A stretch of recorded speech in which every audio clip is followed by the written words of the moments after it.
And now the next case. All parties in the matter of Engelhardt versus Sykowski. Step forward, please. 21-year-old Kimberly Engelhardt is suing her former friend, 21-year-old Denise Sykowski, for the cost of 2 tickets to a reggae festival.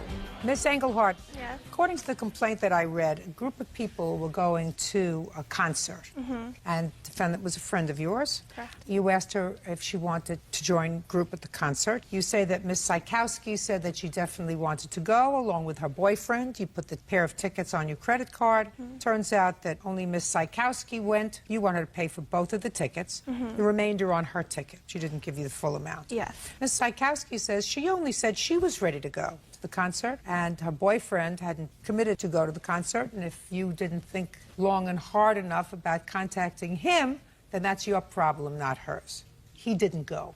So, Miss Sykowski, is this the boyfriend? Yes, ma'am.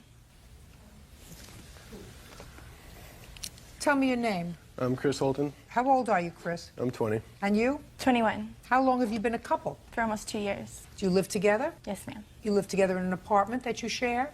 We lived together in an apartment for a year, and then we live in a house now. That you together. lease? Yes, ma'am. Okay. When was the concert? The first weekend in August. What kind of concert was it? It was a reggae festival. A so it was- reggae festival? Yes, it was 3 day long. Where do you stay? You camp along the river, and wherever there's a place, you set up your tent. Sounds delicious. Okay.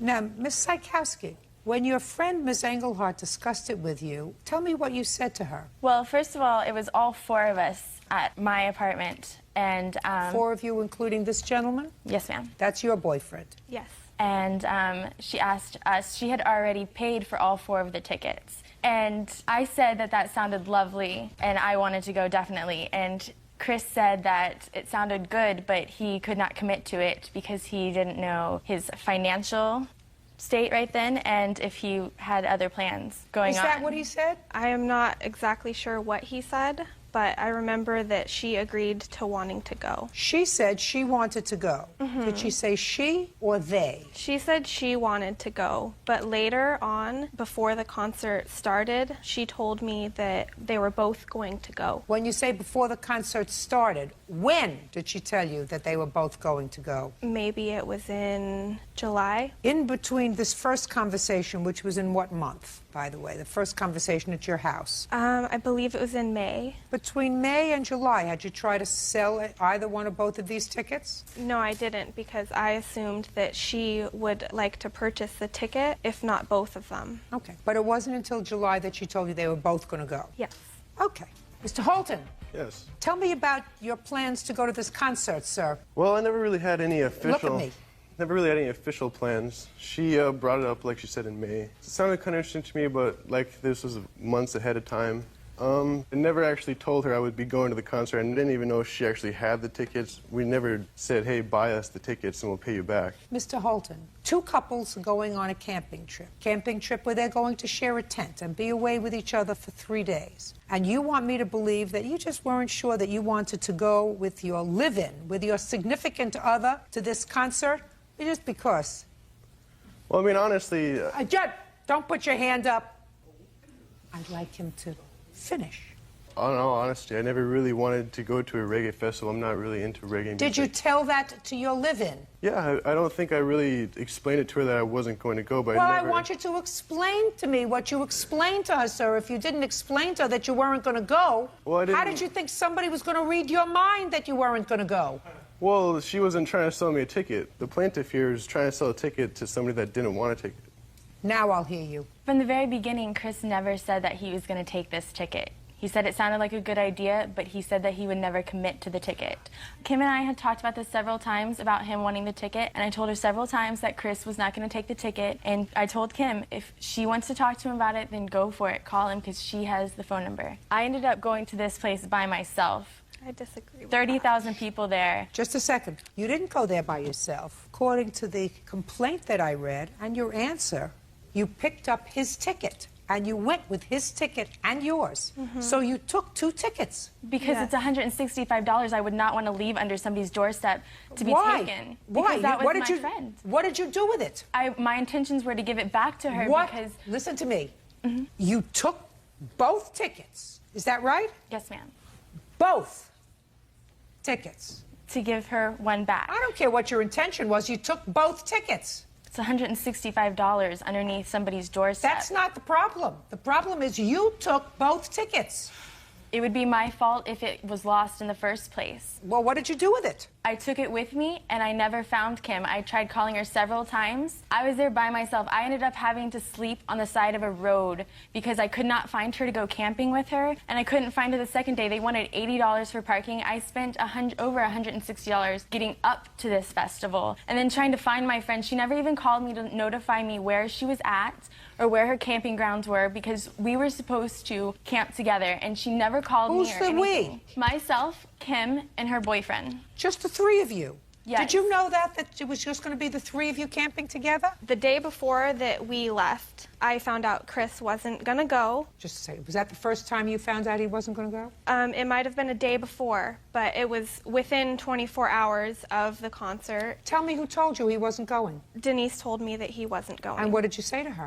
I said, well, what are we going to do with that ticket? Because, you know, it was intended for him. I hadn't tried to give it to anybody else because I was under the assumption that He was going until he had to do paperwork on the new take it. house. Don't talk over me. Sorry. So what did she say? She told me that she was going to try to go up the next day because she had a lot of stuff going on. And I said, okay, that's fine. We would try to meet up at the concert. But what I didn't know was that there would be 20,000 people at this concert and that I wouldn't be able to find her. How much did you lay out for those two tickets? It was a total of $330 for both tickets. And how much money did she give you? She gave me $65. Is that correct? No, Your Honor, that's not true. I paid her the full amount for that ticket. No, that is not Show true. me. I paid her with cash. She paid me $65 Yeah, I've and seen said, I'll payments. give you the rest later because she was paying me installments. I paid her 2 installments. One installment. I believe you, Miss Engelhardt. I believe you. I believe she gave you $65. Thank You owe her $265. That's all. Judgment for the plaintiff. Step out. Parties are excused. You may step. This is case number 115 on the calendar, the matter of Allen versus Henry. Parties have been sworn in. You may be seated. Folks, have a seat. Mr. Allen? Yes, Your You Honor. were the opening act. Yes. And according to your complaint, you two people are musicians, you sing, you have a band. That's correct. You were performing at, I assume, these buildings. And for some reason, you two gentlemen, who look like nice, mature people, didn't get along. And you, Mr. Allen, claimed that Mr. Henry, at the end of the concert, caused damage to your musical equipment. Yes, Your Honor. Mr. Henry says that you assaulted him, and the reason your musical equipment was damaged, if it was at all, is because of that assault, and he is counterclaiming for his injuries. That's what the case is about. Had you ever played at a concert with each other before? No, Your Honor. No, Your Honor. On what date were you playing? June 25th, 2005, Where? at a family resort near Sacramento, California. Had you played there before? Many times. And you? No, Your Honor. So you're a regular at this resort? Yes. Are you the regular opening act? No, I have been the main performer for a number of concerts. Okay. Tell me how your musical equipment was damaged, Mr. Allen. After the concert, I was in charge and given the authority and responsibility of closing up the stage building directly behind the stage. I asked Glenn if all of his equipment was outside of the building, and he said yes. I said, I'm closing up the building, and he said, please don't close it. I need to go through it. Glenn wanted the building open so he could bring his equipment through the building. I suggested to Glenn that he drive his truck next to the stage area. Would you please walk over to that diagram and show me what you suggested he do rather than go through the building in order to get his car? I believe his vehicle was parked here. That's inaccurate, Your Honor. The vehicle. Okay. It may have been out here, Okay. but I thought it was here. For May have this been case, behind it the doesn't. building. Correct. This is a temporary fence, plastic fence. After the concert, this was taken down. How were you closing the building, Mr. Allen? I was Your inside Honor, I the have building. something to say, too. Not now. Okay. Later. Okay. Go ahead. Our discussions took place outside the stage building, on the stage. Okay. I suggested that Glenn bring his vehicle either here or here to here, rather than having to... On the grass. Yes. Okay. And he wanted to take some equipment out from the stage through the building to the back. Yes, Is Your that Honor. correct so far? That's correct. All right. Now, You wanted to leave. Correct. And in order for you to leave, you had to secure the building. So you said to him, I'm not leaving the building open while you go inside to get your stuff and take it out. I want you to leave now, out the stage, go get your car and bring it back there to where it says loading area. Yes, Your Honor. Oh, okay. Then what happened, Mr. Allen? I asked Glenn if all... Now the step equipment- back. Yeah, I already told you what you asked him, and he said, no, I don't want to do that. Correct. Okay. So I entered the stage building and began to close the door. Glenn approached the closed door, put his right foot in between the barn doors. Was there any reason why you did that, sir, after he said, no, I'd rather take my stuff out through the building? Is there any reason why you just said Yes, it would Your take Honor. an extra 10 minutes, whatever? Well, It was almost done. The next time, I'm just dismissing your counterclaim. Understood. Do you understand? I understand. That's the way I get even. Okay. I don't have to understood. get frustrated with you, sir. I can accept that. Good. Because, Mr. Henry, what happens is, because you can't follow directions, I must assume that you have a very low threshold of attention and temper. So that doesn't augur well for your position. Understood. Good. Now, he's not going to interrupt us again, because Thank you, now Your there Honor. are consequences, stated consequences. yes, Your Honor. That doesn't mean that I understand why, sir. You didn't say, listen, it'll take me an extra 10 minutes. I got a guy here who I never met before, who's just being obstreperous. Go take your stuff in and out. Is there any reason why you didn't do that? Yes. My equipment remained inside the building. I had a lot of sound equipment. There's a lot of lighting equipment in the stage building. Yeah. I was performing the next day for a 4-hour solo concert. So? It was very late. I had a very long day. Okay. Well, you know, that's your problem. Yes, Your Honor. Good. So he put his foot in the door. Yes. Okay, and? And entered the building. He approached me fairly rapidly. I put my hands up like this to slow or stop his approach. He hit me in the nose, and I lost my footing. Then he pushed me very hard, open palm, whereby I fell backwards. With my right arm, I hit one of my guitars resting on a guitar stand.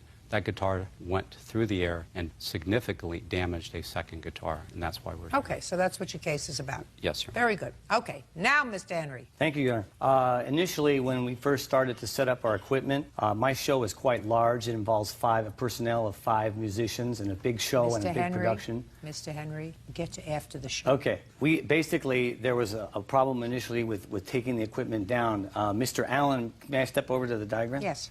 He preferred to use this as a loading area when, in fact, this was not a loading area. Your Honor, the manager of the resort explained to me that he did not want Don't tell me what anybody explained to you, sir. Listen to me. I wasn't permitted to park my car on the lawn. Okay, Okay. fine. The diagram is accurate. Where was your car? My car was out here on the street. Okay, good. And the diagram is accurate. And where is your equipment? Show me My your... equipment is on the stage. Okay. Some of And it. where is the door? There's a door here, there's a big stage door here, and there is a door here. However, this is inaccurate. The fence was still there. It had not been taken down. The fence was, in fact, in front of this door here, in front of the door, thus precluding... Okay, so you could have gotten out the back door and gone to the street. That's what I was doing, Your Honor. Okay, fine. So he tells you can't do that, and he starts closing the door. Now that's the point where we're at, Mr. Henry. Correct. Well, at that point, when I had told him I just have one more piece of equipment, actually 2 more pieces of equipment to take through there. Well, was it 1 or 2? It was 2. It was my amplifier cabinet and my amplifier. Okay. At that point, may I return? Yes. Okay. At that point, he did not allow me to pass through the stage door and began to close the stage door as I was actually pushing my amplifier through the stage door. When he was closing the stage door, he was pushing it against my amplifier and my fingers and my foot. I had my fingers in this tight manner here, and I was holding the door back, and it was a huge metal door, and he pushed it, and it pinched my finger between the amplifier cabinet and the metal door, Your Honor. And at that point in time, I screamed stop over and over again, and I overpowered the ability of him to hold the door and push the door back. When I pushed the door back, he was staring at me with a cocked fist, and I pushed him, Your Honor, and there's a clear admission that I pushed him, but it was solely for the purpose of preventing him from further harming me. And also, I was placed in a situation of duress, and I see it as a normal human reaction. Judge Judy continues in a moment. If I made any part of my living using my hands, I would have gotten myself to an emergency room at a hospital. I don't use my pinky finger, Your Honor, to play or to write. Well, then you don't need it, so what are you suing him for? Well, And later today, Had you met him personally before you sent him the photographs? No, I haven't. Well, why in the world would you do something so stupid? Real cases, real people. Judge Judy. Michael Allen claims fellow musician Glenn Henry assaulted him and damaged his equipment after a show. Glenn is countersuing for an injury to his pinky finger. Anybody have a police report, please? Yes, Your Honor. I'd like to see it. In the police report, it... Don't tell me what it says in the police report. One of the first things I learned was how to read. Here's the entire police report. I'll take both, please, Bert.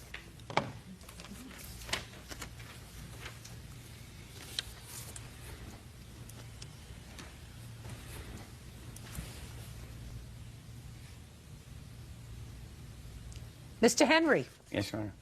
You embellished the story, sir, that you told me today. I did not, Your Honor. Sir, the police officer who took down a report on the day of the incident, and I would assume that your memory was more intact the day of the incident than it is a year or so later. I was very scattered, Your Honor. Listen There's to a me, lot you going weren't on. very scattered at all. You were very precise when you told him exactly what happened.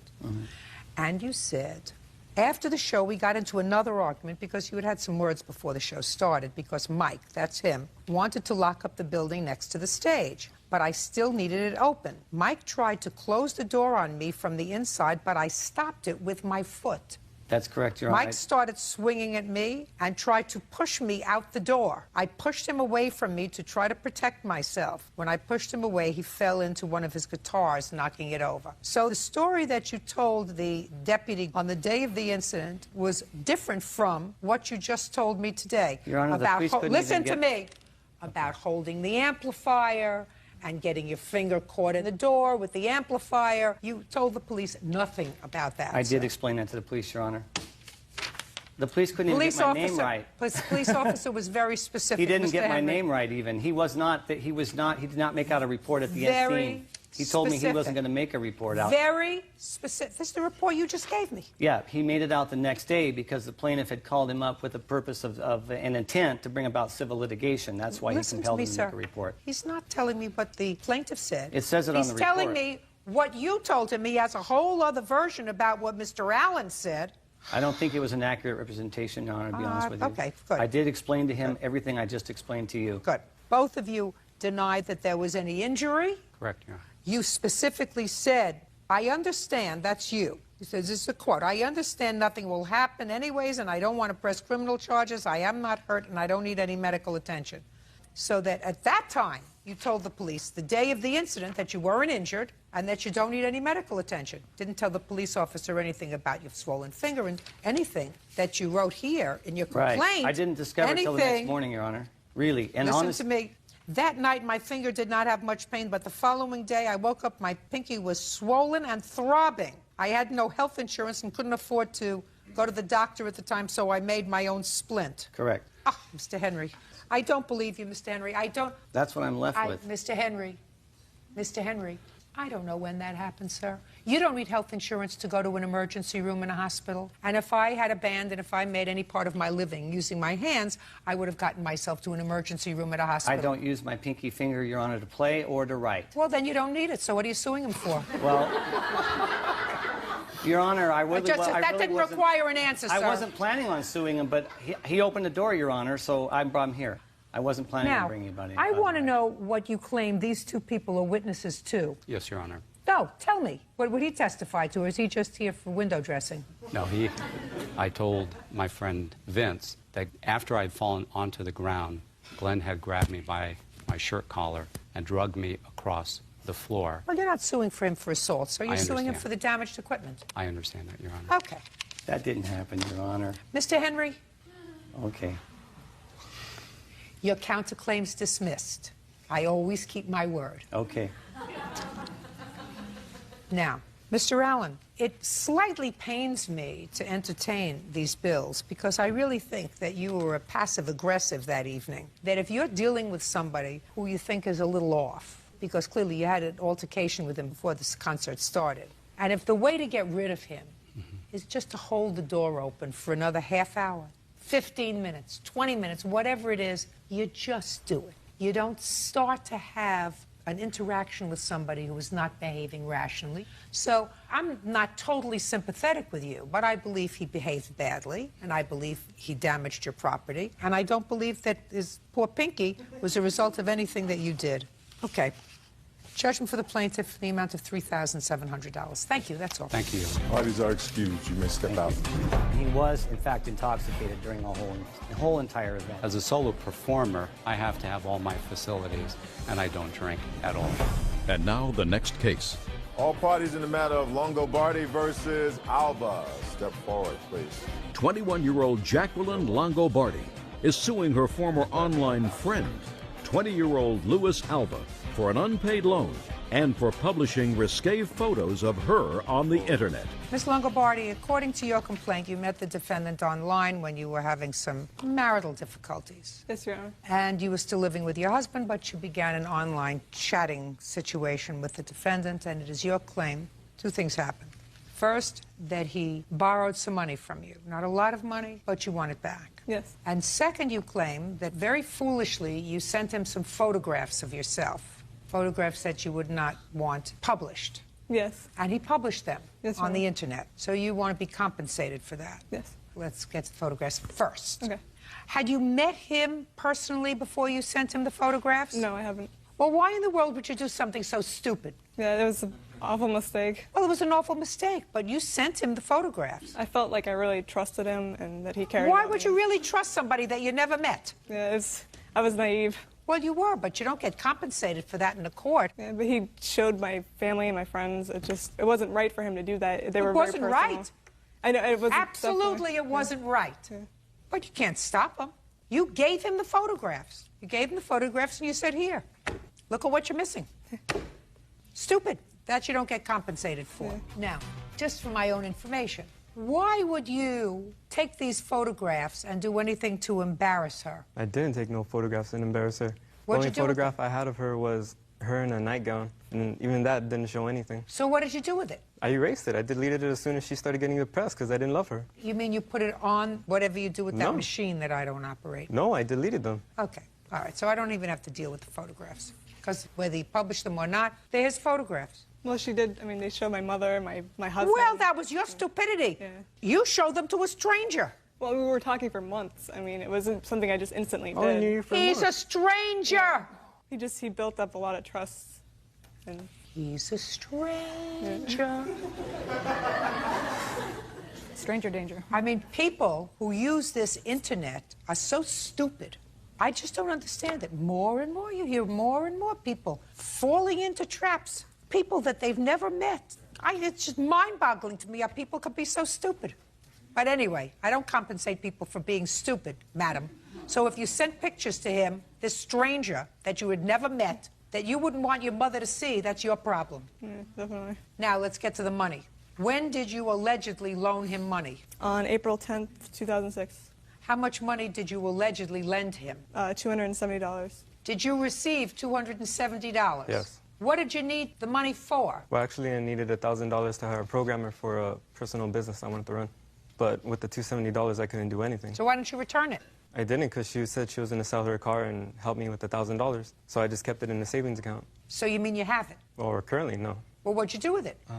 I paid internet bills and I had some other stuff I had to pay. So I just used it for that. Well, that wasn't your arrangement with her, was it? We never really had an arrangement. She just gave it to me as... Well, no, she for me gave to it to hold you on. because she said you needed it for your business. Yes. You didn't use it for your business. I couldn't use it for a business. I needed $1,000, not $270. Listen to me. You didn't use it for your business. Yes, I know. So why didn't you return it to her? Because she told me to hold on to it until she can give me the rest of the $1,000. So over the Well, months I now was she's waiting not for giving it. you the rest of the $1,000. I know, and I told her if she would have asked me or contacted me, I could have gave her money back. I instead did of contact. being- Don't I'm interrupt. sorry. She didn't even contact me. Well, now she contacted you. Surprise, Yeah. you're here. What did And you I think even you told were her. coming here for? I even told her that What I'd did you give think her you her were- money back if she would just call off this case, because it's just a waste of time. Of course it's a waste of time, sir. Yes. You asked if... Yes. Doesn't that hair in front of your face bother you? No. I must tell you, Mr. Alva, Yes. it bothers the people looking at you. They don't like it? Well, I don't like it. Oh. Feel as if I'm looking at you through a curtain. Yeah. You owe her $270, smarty pants. Yeah. You took advantage of her. No, I didn't take advantage of her.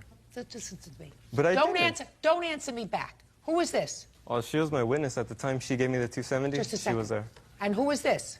Which one? Him. Him? That's her father. He has nothing to do with the case. Then what is he here for? I don't even know. I don't even know why he's here. You know, Mr. Alva, maybe if you had a more reasonable hairdo, you'd figure out what was going on, which way was up. You owe it $270. Judgment for the plaintiff. That's all. Step out. Parties are excused. You may step out. Yeah, this is case number 235 on the calendar in the matter of Baca versus Strickland.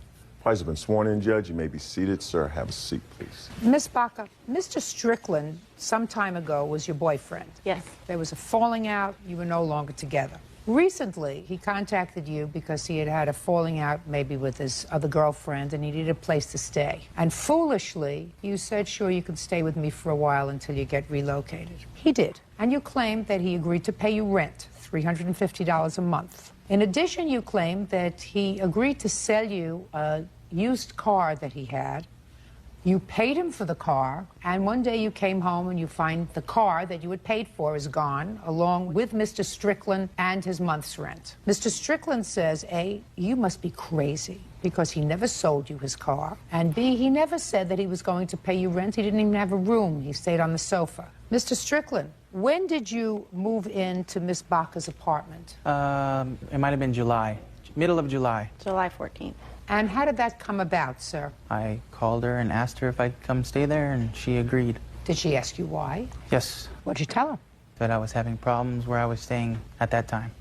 That was with another girl? Yes. When you came over, did you come over with any property? Yes. What did you come over with? Everything I owned. Where did you put it? In the garage, mostly. And you have how many automobiles? At the moment? Then, in July of 2006. One. What kind of car was it? 97 Ford Thunderbird. What do you have now? Nothing at the moment. What happened to the Thunderbird? I traded it for a Harley-Davidson motorcycle. When? Last Sunday. And what happened to the motorcycle? It is being put together. Between July and last Sunday, was the 1997 Ford the only vehicle that you had? Yes. Do you work, sir? Why do you have to question that? Do you work, Bird? Yeah, I work. Well, you know what I was... Do you work? Yes. Do you work? Look how fast. Well, you know why? Because I thought about the question you asked me right before that, if that was the only vehicle I had, because I also acquired another motorcycle before that. When? Beginning of August sometime. Were you driving around that other motorcycle? No. Where was it? In the garage. Whose garage? It is in Rebecca's garage. When you left in August, did you take that motorcycle with you? No, it was already in the shop being worked on. Worked on for? To get it running. It didn't run when I bought it. Between the second or third week in August, after you had been with Miss Baca for 3 or 4 weeks, was the motorcycle in the shop? It was in the shop, yes. And you were planning on using it? Eventually. Yeah. Is not an answer. Eventually, I don't have a motorcycle license, so eventually, yes, I planned on using it. Now we'll get to my next question. Are you working? Yes. That was quick. Where do you work? I work for Cooper Tires. How close is that to where you're living now with your girlfriend? 25 miles. How do you get there? I drive. I drive. What do you drive? Right now, I'm borrowing a car from my brother. What kind of car are you borrowing from your brother? A Chevy something. I don't even know what it is. Yeah. It's a red car. And you're borrowing that car until? Until I can get a motorcycle license. All right, Miss Baca. Now I have identified this personality. Now I'm going to try to identify your personality. Okay. You let him move in on July 14th. First mistake. Yes. The prior involvement that you had with him did not end well. No. It ended with a protective order. Yes. So despite the fact that it didn't end well, you allowed him to move in. And he slept on the... Don't look there. Slept Look in my here. bed. What? He slept in my bed. All of his stuff was in my room, except for some stuff that was in the garage. Why did you let him move back in with you? I loved him. He said he quit drinking. He changed. We weren't like in a committed relationship, and it was supposed to be just friends that he was moving in, and he would sleep on the couch. But then with him being there for a night or two, he ended up sleeping in my bed. Not smart, I know. Tell me about the car. He found out that I had money in stocks. How did he find out that you had money? Because I was telling him that I was going to be buying CDs at the end of the summer. CDs? Sea-Doos. Sea-Doos? Yeah, for water. Well, CDs would have been smart. Sea-Doos are stupid. Well, that's what he said. They're stupid. You should buy my motorcycle for me. And I was like, no. So he ended up saying that he would sell me his car for the money, which was $2,000, and he would buy the motorcycle that he was talking about previously that he got in August. He got that with my money. And I ended up selling him the car after he begged continuously. You ended up buying the car, not selling him the car. Oh, yeah, buying the car. And I didn't want to. I already have a car. I didn't have a purpose for it. But then after looking to see how much the car was actually worth and how much he was willing to sell it to me for, I thought it was a good deal. So I ended up giving him the money for it. And then my witness, Dawn. Show me that you gave him the money. The only stuff I have right here is from my UBS Financial, which is the stock company that I withdrew the money. When did you withdraw the money? The money was withdrawn and deposited into my bank account on the 27th. Of what? Of July. And then I have a bank statement saying that it was deposited and it was taken out the next day. Taken? Taken out the next day. How was it taken out? In cash? In cash. How much was taken out? $1,650. That's a peculiar figure. Well, because the agreement with the rent was that he would pay $350 a month after staying there for 2 weeks, and then with no problems, he would start paying $350 a month. So at that point, when I gave him the money, it had been about 2 weeks. So the $350 was with the $1,650 to make a total of $2,000. $2,000. I gotcha. When you lived together previously, were you splitting expenses? He was paying, I think it was like $200 a month. When you were living together previously? Yes. Was that in the same apartment? Yes. Now, what is this witness going to tell me? Yes, ma'am. Who are you first? My name is Don Fry. Fry? Yes. Go ahead. I was actually the one going to be purchasing the car off of her because he was buying the motorcycle for $2,000. So she's like, all right, I'll buy it, and then I'll buy it from her. And so that was the agreement. Why didn't you buy it directly from him? Because I didn't have the $2,000 to bring up. I was going to do monthly payments. To her? To her. For how much? $3,200. So it's $160 a month. Okay. I mean, this guy's a convicted felon for stealing from his own job. He got fired for stealing money. Why wouldn't he come on here and lie to steal money from me? I think that's not relevant in the case. Judge Judy continues in a moment. Where did you think you were coming today, Mr. Strickland, to a tea dance? I just didn't think that I needed very much evidence here Mr. in this Strickland, case. are you serious with me? And later today. I just told him I wanted the money and everything, and he was intoxicated, so he got all mad and started trying to fight. He's like, I'll fight you over it right now. What were you going to fight him over, sir? Real cases, real people. Judge Judy. Rebecca Baca claims ex-boyfriend Micah Strickland owes for rent and for stealing her car. Micah says he never agreed to pay rent, and the car belongs to him. Mr. Strickland, you remember the date that you left? I don't remember the exact date. Do you remember when he left? August 19th. You were there for 1 month. You moved in on the 14th, you left on the 19th. Did you pay any rent? No. Why not? There was no agreement to pay rent. You had paid rent previously. No, I had not. Previously, when you lived together. I had not paid rent then either. Well, what are you, a sponge? Are you a sponge? No. Well, you are if you don't pay rent where you live. Everybody pays rent. They pay a mortgage, they pay rent, they pay maintenance, they pay something. You mean except you? Apparently.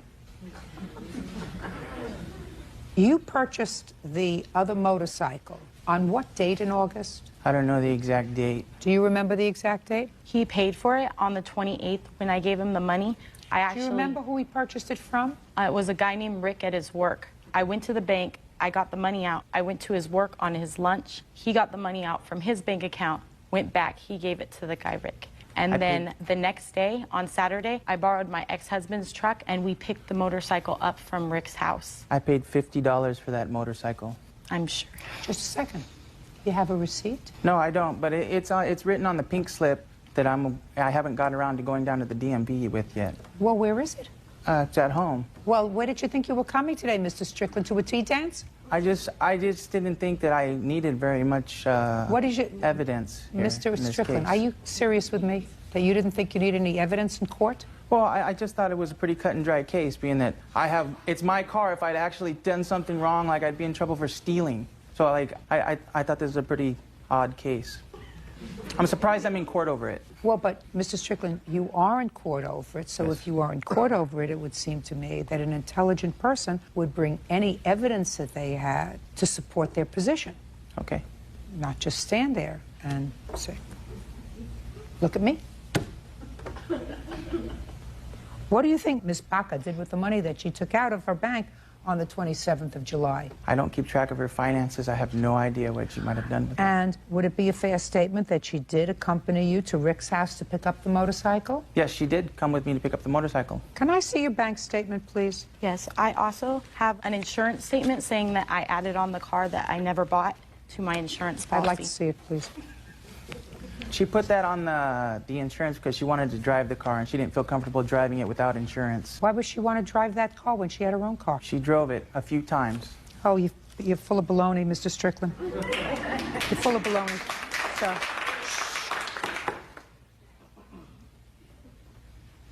Okay, Ms. Baca, this is the only problem that you have. What you are suing him for is the blue book value of the car, or what you had agreed to sell the car to Mr. Fry. That you cannot recoup from Mr. Strickland. Okay. But I believe you, and that's my job to make a judgment as far as who I believe and who I don't. I believe you. I believe your story. It makes sense. It is supported by the documents that I have here, especially the insurance, which indicates that the car was added to your insurance policy, and anybody would be absolutely crazy to add a car to their insurance policy and to pay insurance for a car when they already have a car that they want to drive once or twice.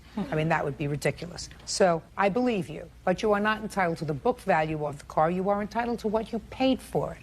And I believe that Mr. Strickland did agree to pay you $350 in rent. You took out the $2,000 from your bank, and the reason you took off the $350 was that you were reducing the amount by the amount of rent that he owed you. So I'm entering a judgment on your behalf in the amount of $2,000. That's it. Thank you. Charge Judge Hughes, you may step out. He didn't even acknowledge the fact that he did accept the money. She's just trying to drag me back into court again. He threatened to kill me the first time that he moved out. Stay away from Micah. And now the next case. All parties in the matter of Oric versus Galvin. Step forward, please. 18-year-old Justin Oric is suing his former friend, 19-year-old Drew Galvin, for knocking over his Ninja motorcycle. Drew says the bike was parked in the wrong spot. Mr. Oric, you were at a party, and the defendant was also at a party, and it is your claim that he damaged your motorcycle, which you had driven to the party. Mr. Galvin says that the motorcycle was, in fact, damaged, but it was your fault because you parked it in the wrong place. Is that right, sir? Yes, ma'am. Okay. Tell me what happened, Mr. Oric. I got off work about 9 o'clock. I called my friends, and they all said they were over at some girl's house, so I got directions over there. And I pulled up over there. On your motorcycle? Yes, ma'am. What kind of motorcycle is it? It's a 1997 ZX-7R Ninja 750. Sounds very impressive. How much did you pay for it, sir? About $3,500. When did you purchase it? In August of '05. Okay.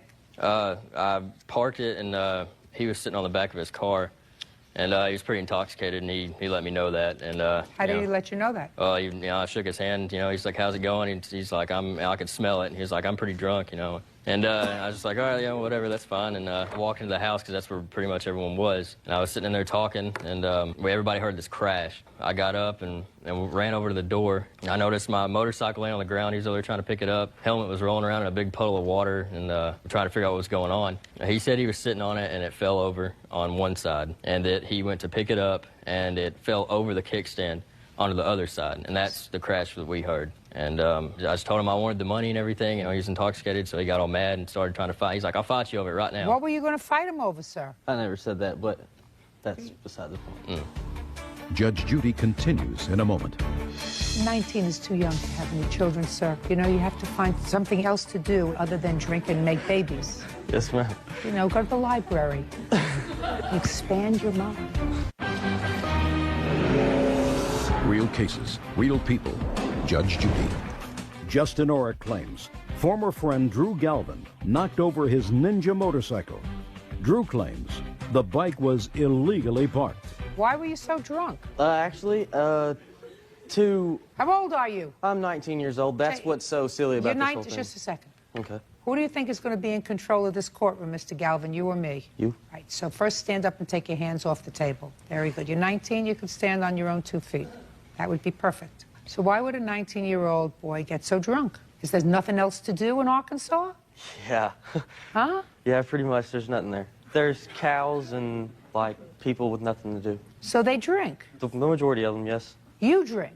On occasions, yes. Well, but you were drinking on May 6th. Yeah, I had a little. Did you go to school? Do you work? What do you do to Yes, occupy ma'am. yourself? I What- work.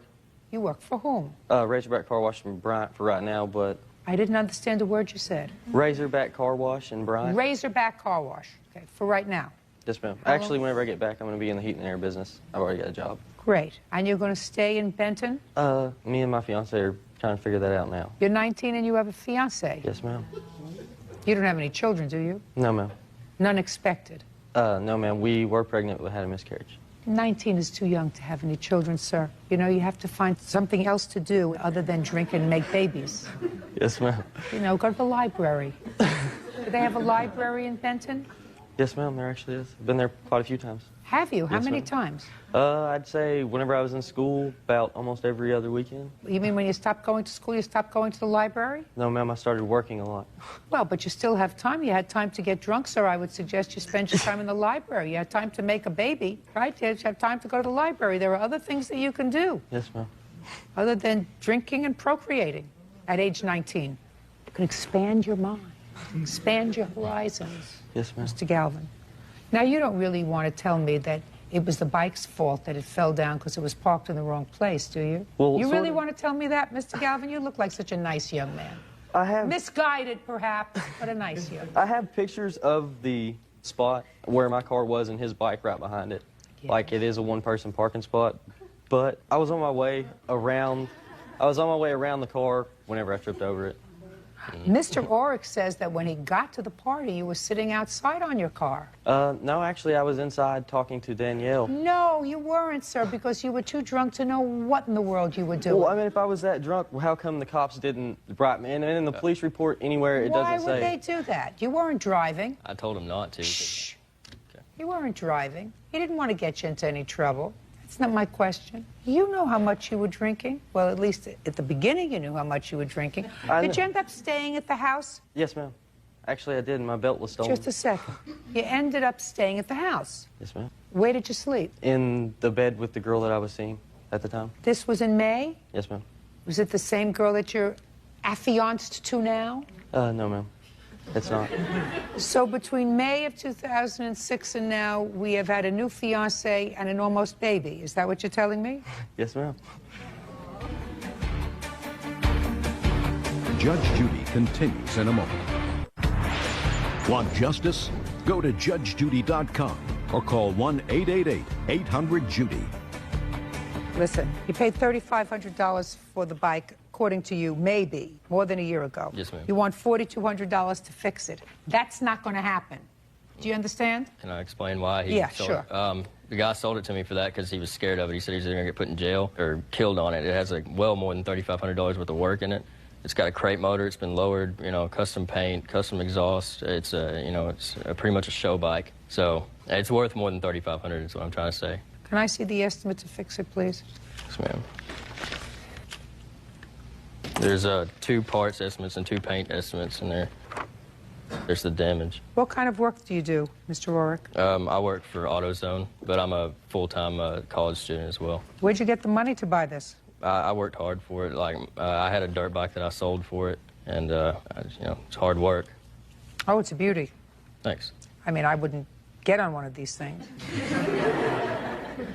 I like to have a whole bunch of steel around me. Yeah. There are a lot of crazies on the road. Yeah, there is. You know, so I like to be in a Sherman tank when I'm on the road. But I know that a lot of people like these things, including my husband, who lusts after one. Really? He'll continue to lust after one.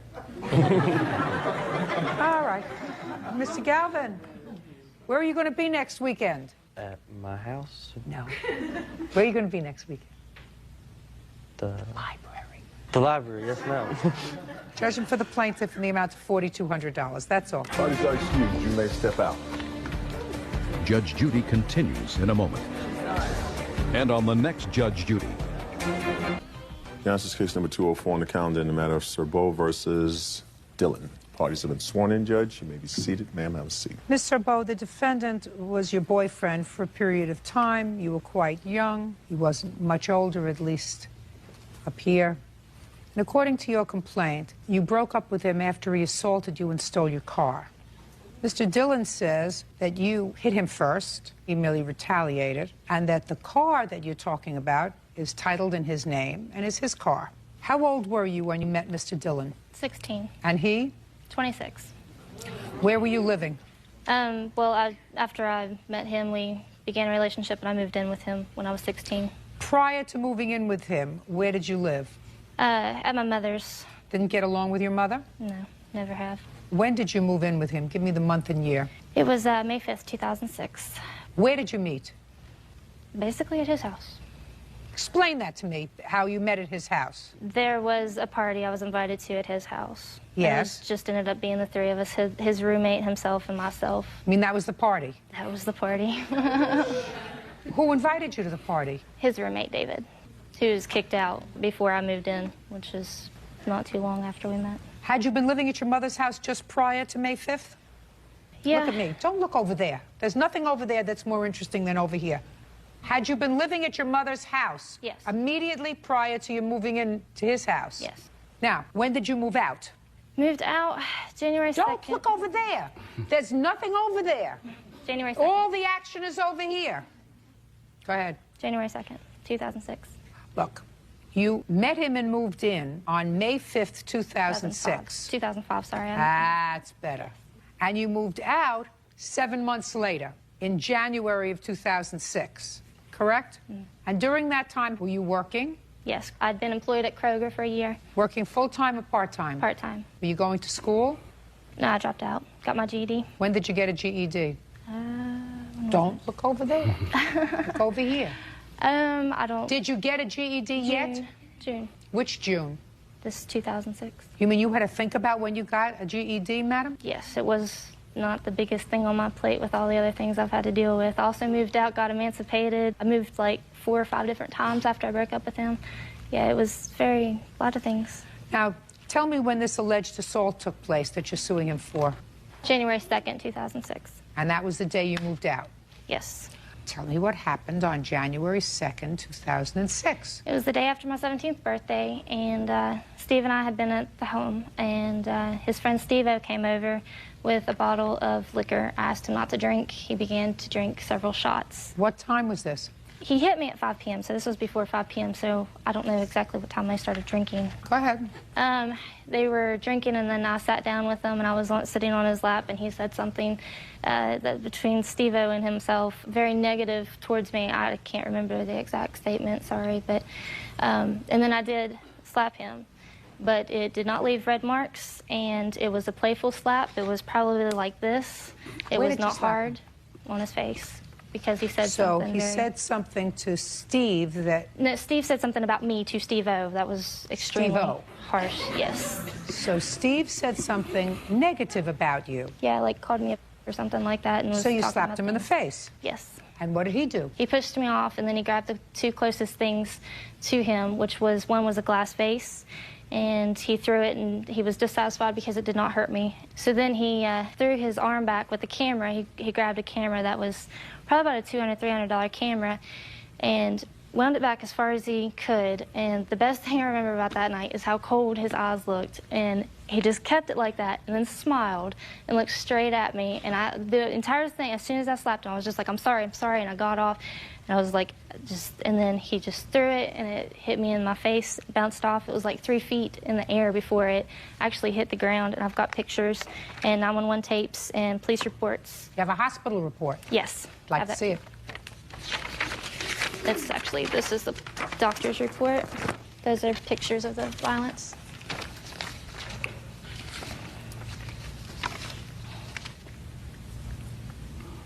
The highlighted part shows. Okay, let's hear about the assault, Mr. Dillon. Like she said, on January 2nd, I was sick, just got off work, was laying down, going to bed. Our friend Steve-O, she mentioned, sorry, Your Honor. Our friend Steve-O, she mentioned, had showed up with a bottle of alcohol, like she said. I had the flu, and I figured it might make me feel better. Like chicken soup, right? Yeah, chicken soup for the soul. And we took about 2 shots, and I'm sorry, Your Honor, just trying to recall this. took about 2 shots, and out of nowhere, she just waylays me across the face as hard as she can. And steps back, like she said, saying, I'm sorry, but I mean, I'm sick, not feeling good, and I just had to retaliate. She hit her back? I threw the camera. I did throw the camera, but she has hit me. I have witnesses so many times. She played football. This is a tough little girl right here. She's pretty tough, and she'd hit me so many times, and I just didn't want to put up with it anymore. Okay, so you hit him in the face. I slapped him like that. It was very playful. It was very Listen to me. Don't tell me it was playful. You weren't playing with him. You were angry with him, according to you. Yes. According to you, he called you a nasty name. Yes. So you slapped him in the face. Yes. According to you, he was sitting on his lap, so you were pretty close by. Yes. And you didn't slap him on the face as a playful thing because you wanted to hurt him because he hurt your feelings. I'm going to read you what the doctor said about this assault on your face. It says, hit on right cheek by boyfriend. Patient wants x-rays. Cheek shows no evidence of infection or injury. A minor soft tissue injury, whatever. Nothing. Judge Judy continues in a moment. I can't hear a word you're saying, madam, and that usually happens when you don't want me to fully understand. I got news for you. I'm going to fully understand everything that you're saying to me. And later today, My mother was never there for us. She was extremely drunk. I witnessed my mother cheat on my father while he was having heart surgery done. My God, this sounds like something that belongs on a soap opera. real cases, real people. Judge Judy. Caitlin Sabah says ex-boyfriend Steve Dillon physically assaulted her with a camera. She also claims Steve stole her car. All right. I don't see much, madam, and neither did the doctor. Okay, now, so you slapped him, he hit you, neither one of you was hurt. That comes in the category of too bad. Now let's hear about the car. My face was swollen for a month. What? My face was swollen for a month. Shouldn't have hit him. You can't hit somebody. And especially you don't hit somebody if, according to you, they've been drinking. So he has, aside from being bigger than you are, or perhaps stronger than you are, and according to you, you know, has these violent sort of tendencies, he was out of control because he was drinking. You should have thought twice about slapping him across the face. Next car.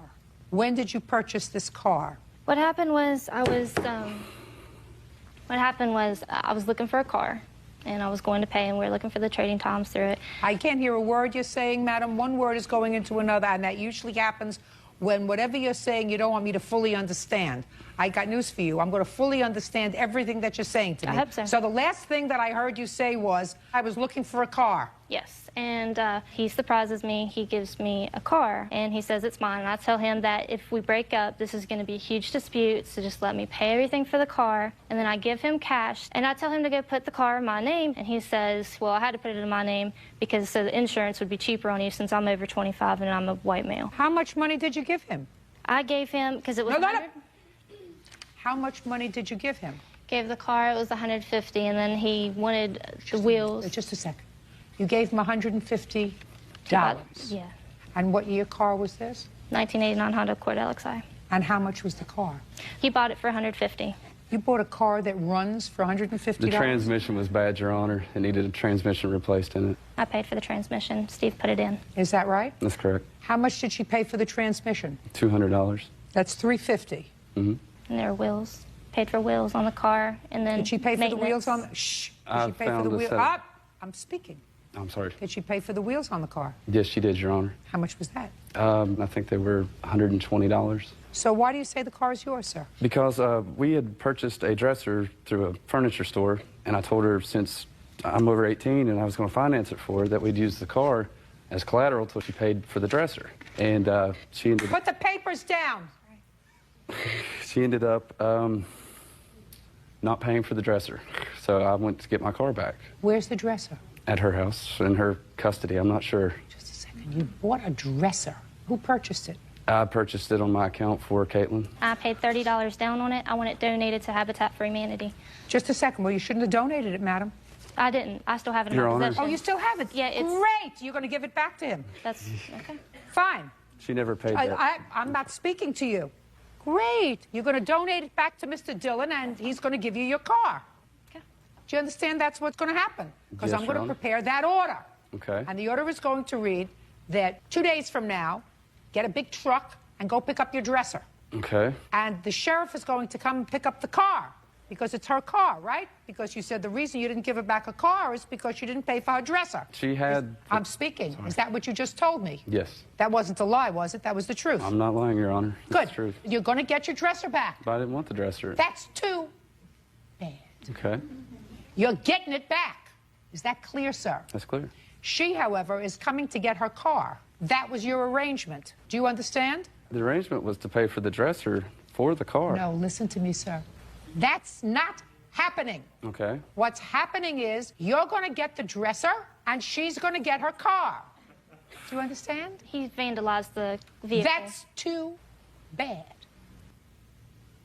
Anything else I have to entertain? Perfect. Very good. You deserve each other. Goodbye. Parties are excused. You may step out. Different opinions on life. Totally different opinions on life. Totally opposite personalities. We should have never even gotten together, and I'm so glad I'm away from him now. She's not all there. And now the next case. All parties in the matter of Goodman versus Goodman, step forward. Brenda Goodman is suing her son, 19-year-old Corey Goodman, for the return of a car and for money stolen from a joint bank account. Mrs. Goodman, this young man is your son. Correct. According to the complaint that I read, he was living with you. Correct. And when he left, he took a car that belonged to you, and he stole money out of a bank account that was yours. Your son says the car was his, and that, well, the money is a really long story, which is sort of an interesting story, which you're going to tell me about. Mrs. Goodman, I gather from reading your papers that for a period of time, he did not live with you. Is that correct? That's correct. I assume he lived with his father? Correct. During what period of his life? From 9 years old to 16, and then his father kicked him out when he was 16. 17, Your Honor. 17. Prior to his 9th year, with whom was he living? His father. And what about you? Oh, both of us, yeah. Do you have any siblings? I have 2 older sisters. Were they also living with your father? Yes, they were. Mrs. Goodman, when your children went to live with their father, were you placed under a support order? I was. Are there arrears on that order? Yes, there is. You know how much you owe his father? $14,000. Judge Judy continues in a moment. I am being kept awake with parties of my mother and her boyfriend having a threesome, and that made me want to move back to Michigan. Good, move! Real cases, real people. Judge Judy. Brenda Goodman is accusing her son Corey Goodman of stealing money from a joint bank account. Corey says he does not approve of his mother's lifestyle. Okay. You went to live with your mother. When and why? I believe it would be about August of 2005. I moved down to Florida. She had been talking to me about if I come to Florida, get a job, get my driver's license, my grandmother's car would be mine. Okay. Fine. And you went to Florida, you stayed with your mother. According to your mother, you were doing well at first, and she signed your grandmother's car, which she had inherited, over to you. Yes. In what month and year was the car signed over to you? I have the title right here. It'd be April 11th, 2006. And when did you leave your mother's home? I would say probably about 3 months after that. When did he leave the house? May 12th. So the car was turned over on April 11th, 2006, and May 12th you left. Why did you leave? I left because we had decided that she owed a lot of back child support. I was living with my girlfriend in her house. We wanted to move into an apartment. I had opened up this bank account for her so that she could clear at least a good chunk of the back child support so that she could get a bank account, so that she could do stuff with her life, so that she could have because right now something in she's her under name. this cloud of back support. Yes, you know, I understand what that's like to have something holding you back. So we make the agreement that she's going to do the child support thing and everything, and then out of nowhere it just turns, we need to get a bigger house because you guys are living here. And I try saying, that's cool and everything, but I'm trying to move out. I'm trying to get into my own place. If I'm paying rent, I want to be paying my own rent, my own bills. Okay, and you were working? Yes. Had a job? Yes. And she told me that she wanted to take the money out for a house, and that was not the agreement. How much money was in the bank? $3,422. So I pretty much decided that, you know, she's violating verbal agreement, and this money, I mean, I feel like I deserve it. Okay, you left, you went to the bank, you took out the $3,400, and you left with the car. Yes. Okay. Correct. So, I don't want to deal with the car. because the car is his. You can't give a gift with strings. He had a job. You turned the car over to him. The car is in his name. Now let's talk about the money. Okay. Mr. Goodman, what makes you think this $3,400 is yours? Growing up, my mother was never there for us. There were several times where she was extremely drunk, having food fights. I was the only one of us 3 kids that actually witnessed my mother cheat on my father while he was in Arizona, having heart surgery done. Hey, my God, this sounds like something that belongs on a soap opera. Mr. Goodman, are you telling me that you think that because your mother wasn't a good mother, you're entitled to this $3,400? I believe that because she wasn't paying child support and racked up a $14,000. Just a second. You don't have standing to complain about that $14,000, sir. Only your father does. But that's not what you're telling me, Mr. Goodman. What you're telling me was she wasn't a good mother. She has this $3,400. I feel as if I deserve it because she wasn't there for me and did bad things. I mean, I wish I had the law books here to see if you could look through them because you sound like an intelligent young man. I try to be. Well, to look through it and see if you can find that as any sort of a defense for theft. Well, also in the law books, technically it's not theft. Well, it is technically theft, Bank sir. account was solely in my name. It was in your name with a contract with your mother that money was going to be used to pay off your father in back child support to put her credit in reasonable standing. That's what you told me. Yes. And that was your agreement with her. Yes. So explain to me what you did with the $3,400 when you took it. I moved back to Michigan. I was living with my girlfriend at the time. We are no longer together. I bought a bed and helped my living expenses, bought food for myself, got a job, paid for the gas so I could go to work. Whatever I had to do to survive, Your Honor. Wasn't your money. Was it my money? It wasn't your money. Judge Judy continues in a moment. Are you in a family dispute? Go to judgejudy.com or call 1-888-800-JUDY. Mr. Goodman, if you felt as if you wanted to move out of your mother's home because you wanted to have a place of your own, good for you. Do it with your own money. After she said that she wanted to get a house, that's violating our verbal contract. And then shortly after that, I am being kept awake all night long with parties of my mother and her boyfriend having a threesome. And that was, I'm sorry, that was the trigger that made me want to move back to Michigan. Good. I had no money saved up. Listen to me. Move to Michigan. You can do that, sir. What you're saying is one bad behavior balances another bad behavior, which is theft. You stole money that was never intended for you. It was never intended for you, certainly legally, but certainly contractually. Based on your own statement, sir, that money wasn't yours. It should have been turned over, if you took it, to your father, who was the creditor, not you. Your father supported you.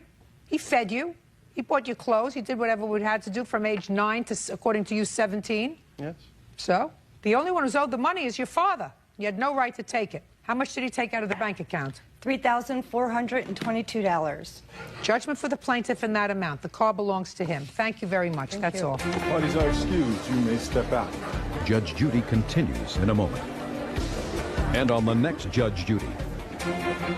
Yeah, this is case number 242 on the calendar in the matter of Britton Toon versus Stuck. Parties have been sworn in. You're welcome. You may be seated. Are you Miss Britton? Yes, I am. And this is your daughter? Right. How old are you? I'm 18. When did you turn 18? On May 29th. What's your first name? Ashley. And how old are you? I am 19. According to you, Miss Britton, these two girls were friends, despite the fact that one is older than the other, both chronologically and, I gather, emotionally as well. Yes. At some point, Miss Stuck came to live with you, and you claim that she owes you for rent for the month that she lived with you. You also claim that she owes you for 2 cell phones that she took from your daughter. Miss Stuck says that your daughter gave her the phones, that there was never a rental agreement, you were helping her out for the month that she lived there, and that you committed credit card fraud when you reactivated a cell phone that was in her name, and your daughter was one of those partners, cell phone partners. It's all very cumbersome, and I don't understand why people take out cell phones for other people that they don't know. I don't understand that at all. Miss Stuck perhaps will tell me. Miss Stuck, will you tell me why you went to live with Mrs. Britton? I was having problems with my boyfriend, and we had a no-contact order at the time, and I was actually living with my parents before I lived with them. Were you working at the time? Yes, I was working at Platte River at that time. At where? Platte River Restaurant. What were you doing? I was hostessing. How long had you been working there? Before I moved in with her? Yes. I worked there maybe a week. And while you were living there, were you working there? I worked there until, I'm not quite sure what day I quit, but I worked for them a while before I moved out of there. Why did you quit that job? Because I didn't like it, and I was having problems there. You have a lot of problems for a young lady. Yes, I do. Miss Britton, why did you take Miss Stuck into your home? Well, I felt sorry for her because she does have a lot of problems. And Ashley had asked me if Christy could come and stay with us. She had nowhere to go.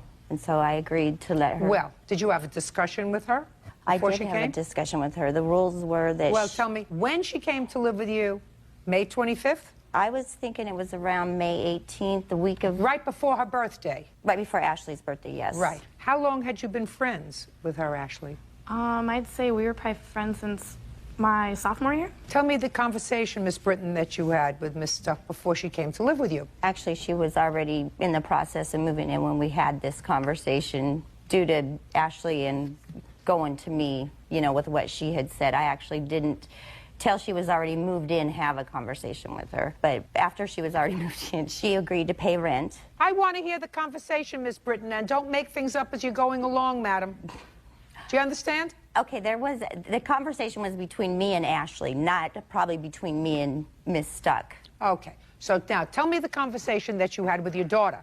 Okay, Ashley came in and said, can Christy move in? And I said, why isn't she still staying with her parents? And she said, because they don't want her there anymore. She will pay you rent. And I said, is she working? And she said, yes. And I said, okay, as long as she's working, then she can stay here. Fine. So then she moved in. Right. And? And then a week after she moved in, she quit her job. So? And I still let her stay there. Of course. So you did not have an agreement with her? No. So? Later on, there was a conversation said where I told her to tell my husband to offer him some money for rent and that he probably wouldn't take it, but to, you know, Miss Britton, plan on that he would. Miss Britton, that's not a contract. Contract is, this is your room, costs $200 a month. You have to start paying now. You're working. You don't have a contract with your daughter. Right. And you don't have a lease agreement with her, even a verbal lease. So you get no rent. That's fine. Now, let me hear about the phones, Ashley. Let me hear about the phones that you say she took from you. Well, the first one was this Nokia phone. It wasn't a very good phone. It was... Don't speak to her. Oh, sorry.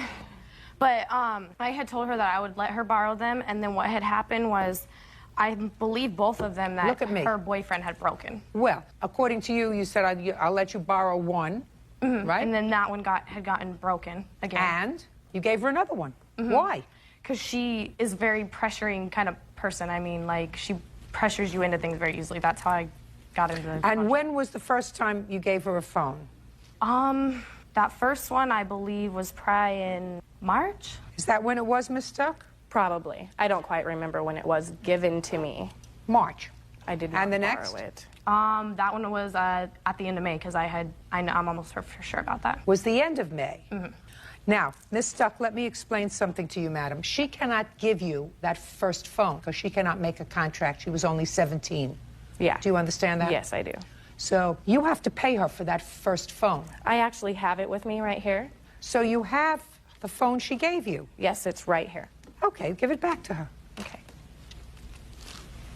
That's good. The second phone was after she turned 18. You want to tell me about that?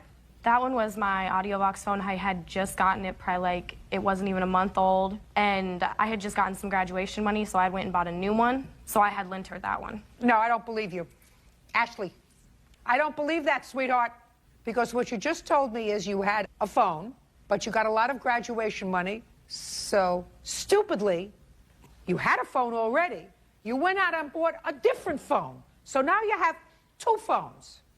Well, you have two phones and you only have one mouth. So I don't believe you when you said to her you could just borrow this phone. Judge Judy continues in a moment. I believe that for some reason you're angry with each other now, and quite frankly, I don't care why. I have other fish to fry today. And later today, When you start working, you should have started paying her back for the rent that she paid when you weren't working. Yeah, I was just under the impression that... I don't care about your impression. Your impressions mean zippo, squat to me. Real cases, real people. Judge Judy. Lisa Britton and daughter Ashley Toon are suing Ashley's former friend, Christy Stuck, for rent and 2 cell phones. Christy is countersuing for credit card fraud and harassment. You have no case, Miss Britton. I don't know what this whole case is about, but clearly it's about something that I'm not understanding. I'm not getting it. Miss Stuck, you want to tell me about your counterclaim in 3 minutes or less, please? Yes, I am countersuing them for credit fraud. Well, explain it to me. Lisa had went into my account. Who's June Lisa? 30th, Lisa Britton, right there. Go ahead. Had went in under my name and reactivated my phone in order to do an ESN number change under my account, my name. She went into your account? Yes, she went into the Alltel store at CY in Casper. Show me. Prove it to me. I have a paper here that is my pay stub, and I have this which shows what time I worked that day. I worked till 3:34 that day. It takes 2.5 hours at least to get to Casper. Just a minute. And, just a second. You're telling me that you didn't... It happened. Shh. You're telling me it didn't happen at a time when you could have done it. Yes, yes. And prove to me that the plaintiff did it. Actually, she had called me that day, and I asked her if Ashley went in under my name and did it, and she said no, Ashley had tried, but she couldn't. So Lisa had went in and did that. So she acknowledged that she went in and used your name? Yes. She told me over the phone. I had talked to her. Go ahead. That is not true. What happened is the phone that Ashley had, the service was under her name, not the phone. She gave it to me, and I went into Alltel and had my phone number put on it. I didn't tell them that I was her. In fact, I even explained the situation. You had your... Okay. Was there any outstanding bill? Yes. She had June, which was $146.88, and I have that here. Okay. Did she pay any of it? No. Did you pay any of it? Yes, I had to pay it with my debit card. I have my statement, bank statement here that shows that I paid I'd like to see that. Okay. And I have the bill also. Would you like that? Yeah. Okay. It's all right here, and the receipt for the phone's on there also. Thank you. So you're welcome.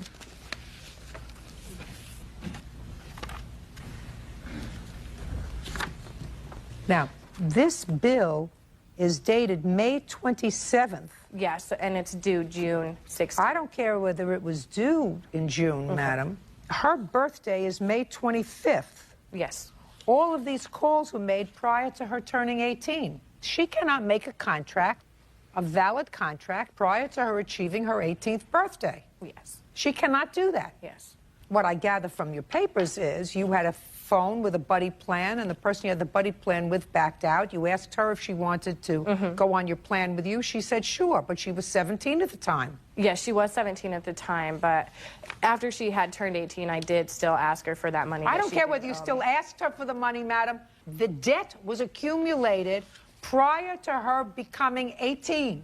She cannot create a contract, a binding contract, before she turns 18. Do you get it? Yes, I get that. Good. So your claim is dismissed, Miss Britton, because I don't think, A, that there was a rental agreement with the defendant. I think that's a lot of baloney. 2, with regard to the second phone, I believe your daughter, in fact, did give it to her as a gift. And I believe that for some reason you're angry with each other now, and quite frankly, I don't care why. I have other fish to fry today.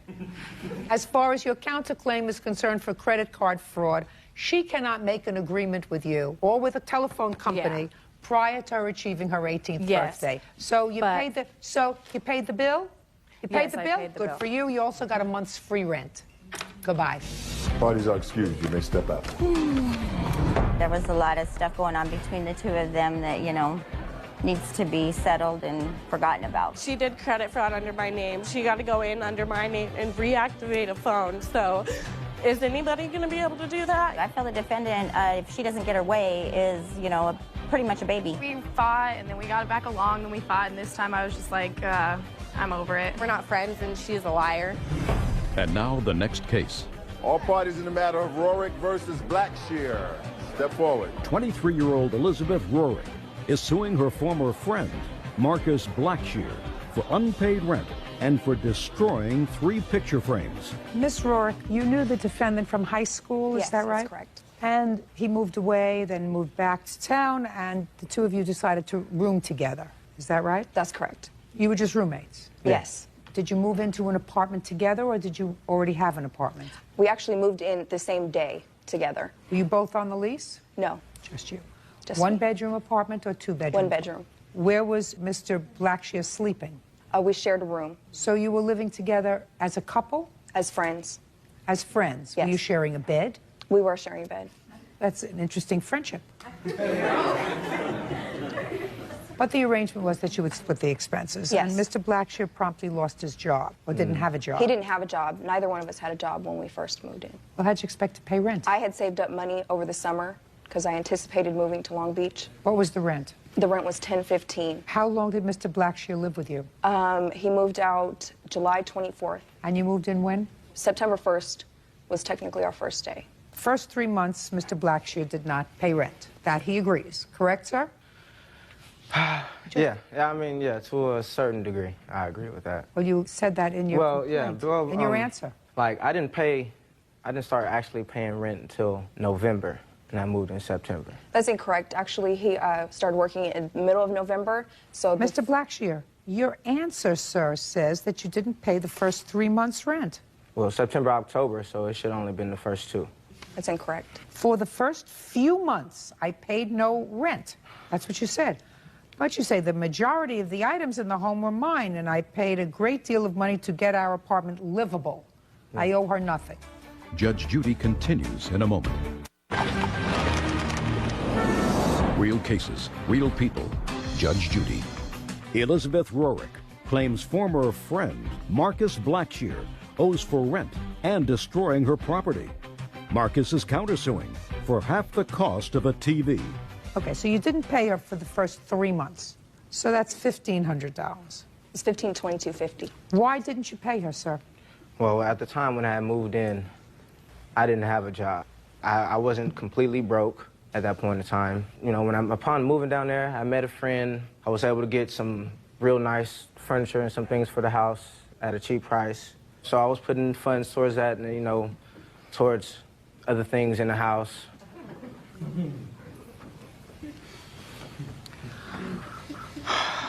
Then you say that he broke 3 picture frames when you had an argument. When? July 24th.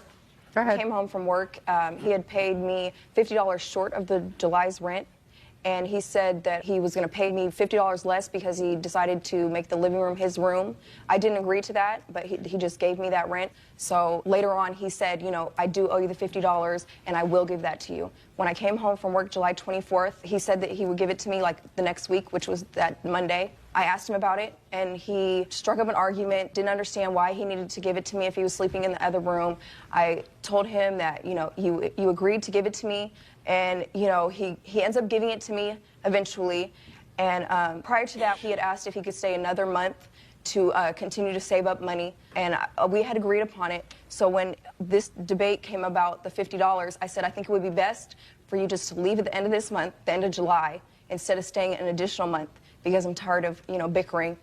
And when I said that, he became irate, and I took the clothes out of my drawer in my room. He had his clothes in there, and I threw them on the floor. I said, get them out of my room. And he said, oh, you want to throw things? So he picked up, I had 2 glass candles. He threw the candles at the wall, thus breaking the pictures. But you threw his clothes on the floor first. I did throw his clothes on the floor, but I threw his clothes on the floor to get them out of the room. I didn't damage anything. They were sweatpants. I threw them on a carpet. It was more than sweatpants. It was everything in those drawers, socks. Well, you both lost your temper. Yeah. Yeah, no, I agree. I did lose my temper. I did. You both lost your temper. Yeah, I completely that's what agree to that. happens. No, but I mean, I didn't damage anything. I didn't Well, you know, when you lose destroy your his temper, property. hey, when you lose your temper, you lose your temper. We had an argument. I didn't destroy any property. You lost your temper. He lost his temper. The property that you're complaining about is not very expensive property. You say that it's worth $100. They're not even worth $100, but that's what happens. Ms. Rorick, listen to me carefully. That's what happens when you lose your temper. You took his clothes. He says you disrespected his property. You took his property, threw it on the floor. So he picked up something of yours, and he threw it on the floor or the wall, and it broke your things. That's too bad. Yeah. All right, but you owe, listen to me. You owe her $1,522 for rent. Now, you have a counterclaim. Your counterclaim is for half the money that was invested for a television set. Yes, ma'am. When was the television set purchased? I think it was sometime around beginning of June. June of 06. How much was it? It was $290. I work at the store that I bought it from. It was a floor model, so we got a nice discount on it. Who paid for it? We actually went half on the TV. Is that right? 50-50. Yes, we did. And who has the television? I do. Okay, so? The agreement was that when we purchased the TV, he said that when he moves out, he would like to keep the TV and he would give me half, which is $145. But when he left the TV and he did not come back and give me the $145. He came back a week later and asked me to give him $145 for the TV. How much? Just a second now. Listen, you know, this is not rocket science here. I went to school many, many years, so I can do really complicated cases. This is not so complicated. Judge Judy continues in a moment. Want justice? Go to judgejudy.com or call 1-888-800-JUDY. Okay. How many televisions do you have in the house? 2. Where are they? One in the living room and one in the bedroom. And how large is the one in the bedroom? I believe maybe 27 inches. How many television sets do you want in the house? 2. You want the big one that's there? Yes. And the little one in the bedroom? Yes. Then you have to pay him for the big one that he paid half for. That's fine. Great. So I'm going to deduct $145 from the $1,522, which leaves $1,377. That's what he owes you for the rent. Clear, sir? Nobody has to pay for you. You work, she works, you're 2 young people. When you start working, you should have started paying her back for the rent that she paid when you weren't working. Yeah, I was just under the impression that... I don't care about your impression. Your impressions mean zippo, squat to me. What I'm telling you is what is reasonable and what is common sense. What's common sense is that you would have said to her at some point, listen, I don't have the rent. As soon as I start working, I'll pay you for the rent. And you started working, and you did pay her for the rent, but you didn't pay her what you owed her. You're not that good looking. Judgment for the plaintiff in the amount of $1,377. That's all. Parties are excused. You may step out. Judge Judy continues in a moment. And on the next Judge Judy. And now the next case. All parties in the matter of Day versus Fenimore. Step forward. Jennifer Day is suing her ex-boyfriend, 24-year-old Spencer Fenimore, for breaking a lease. Spencer claims there was no lease to break. Miss Day, you and Mr. Fenimore lived together for a period of time, signed a lease on an apartment, lived together during the course of that lease. The lease was renewed, according to you, for another 6 months, and Mr. Fenimore moved out after a month or so. You want him to be responsible for his half of the remainder of the lease. Mr. Fenimore, while he acknowledges that you signed an initial lease together, his defense is that he did not sign the renewal that you must have signed for him.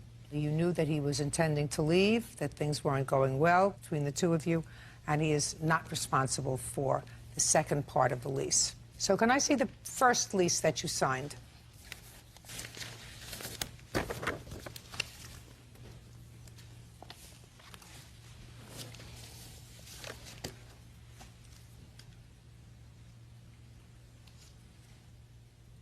When did you move in together? It was, I believe, December 2004. Well, the lease was signed November 2005. I think it was 2004. I'm not real correct on that. Well, what am I looking at? November 29, 2005. What? It's probably our renewal lease. I didn't ask for the renewal. I asked for the original lease. This isn't the actual lease, but it's part of the first lease that has the 12/8/04 date that Spencer was speaking of. Can I see it, please? Yeah. Okay. So the original was signed on 12/8/04, and you claim the renewal was signed by him on November 29th, 2005. That's correct. Is that right, sir? Yes, Your Honor. Did you sign the renewal? Yes. You said in your answer you didn't sign the renewal. I signed the renewal that went from November 2005 until May 2006. She's suing me from May 2006 to November 2006. Got it. So who has that renewal? The one that I handed to you shows that we went in the office and verbally renewed, and I have a letter from the office dated June 1st. You can't verbally renew. You cannot verbally renew a 6-month lease. That's ridiculous. He says he did not renew the lease. You have no proof that he did renew the lease. If he didn't want to renew the lease, Your Honor, he shouldn't have stayed there till July. Because then you can have a month-to-month tenancy. Okay. You can have a month-to-month tenancy and pay every month until the landlord says, listen, I don't want to give you a month-to-month tenancy anymore. You have to leave within 30 days. Then you leave. Right. But you can't obligate him. Sorry. Case is dismissed. Parties are excused. You may step out. If you wanted... It's case number 252 on the calendar in the matter of Hodges versus Baumgart. Thank you. You're welcome, Judge. Parties have been sworn in. You may be seated. Folks, have a seat, please. Miss Hodges, this used to be your boyfriend, and you lived together for a brief period of time. It is your claim that April of 2006, Mr. Baumgart assaulted you. In addition to assaulting you, he damaged your car by kicking it, and in a fit of rage, he destroyed certain property. Mr. Baumgart says he never assaulted you, but he does, in fact, acknowledge that he kicked the taillights out of your car. That he acknowledges. Okay. When did you move in together? In February of 2006.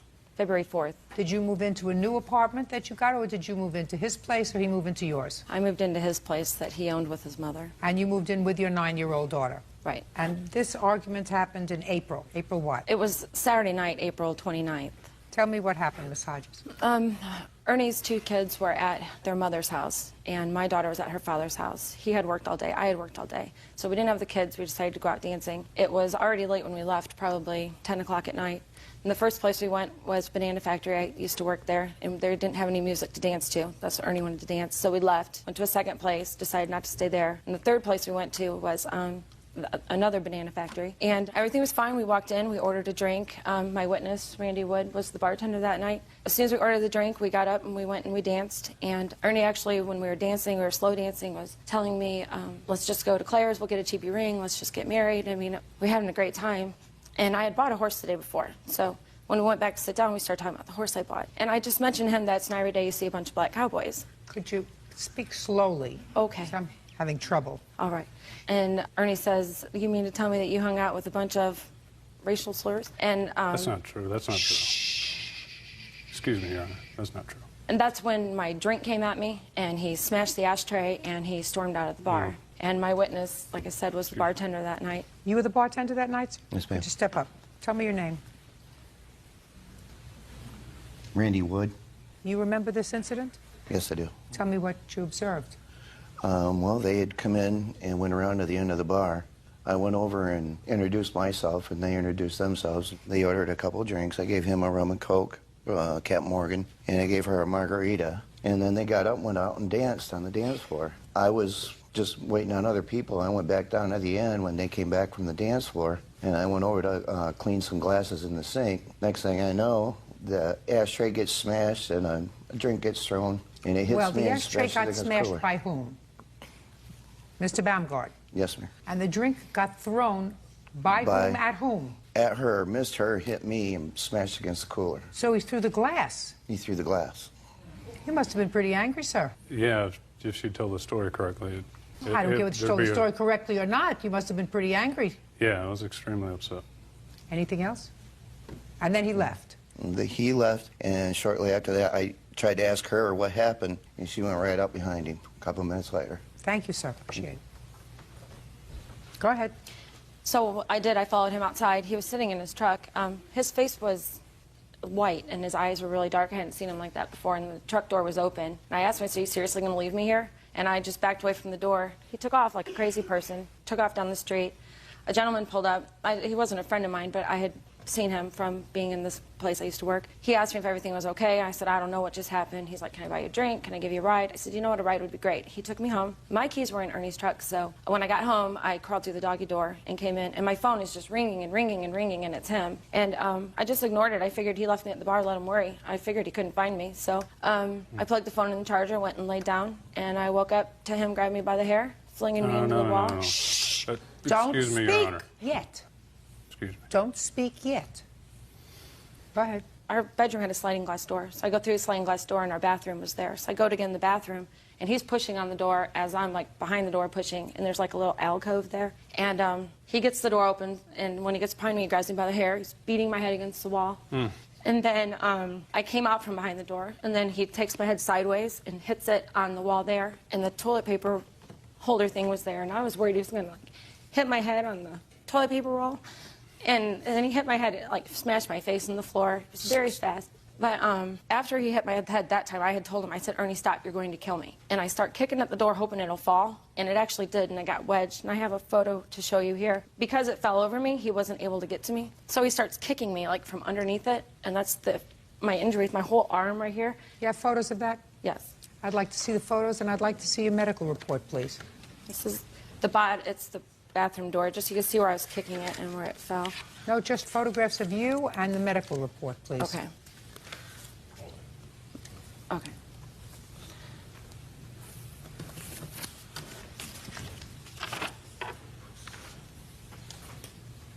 I also have the EMS report from when the ambulance came that evening.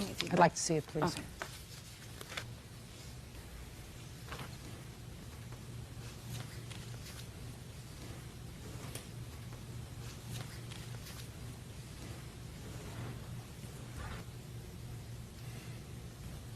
Now, Mr. Baumgart, my next question is to you, sir, and I'm going to get back to this alleged assault in a moment. When did you kick the taillights out of a car?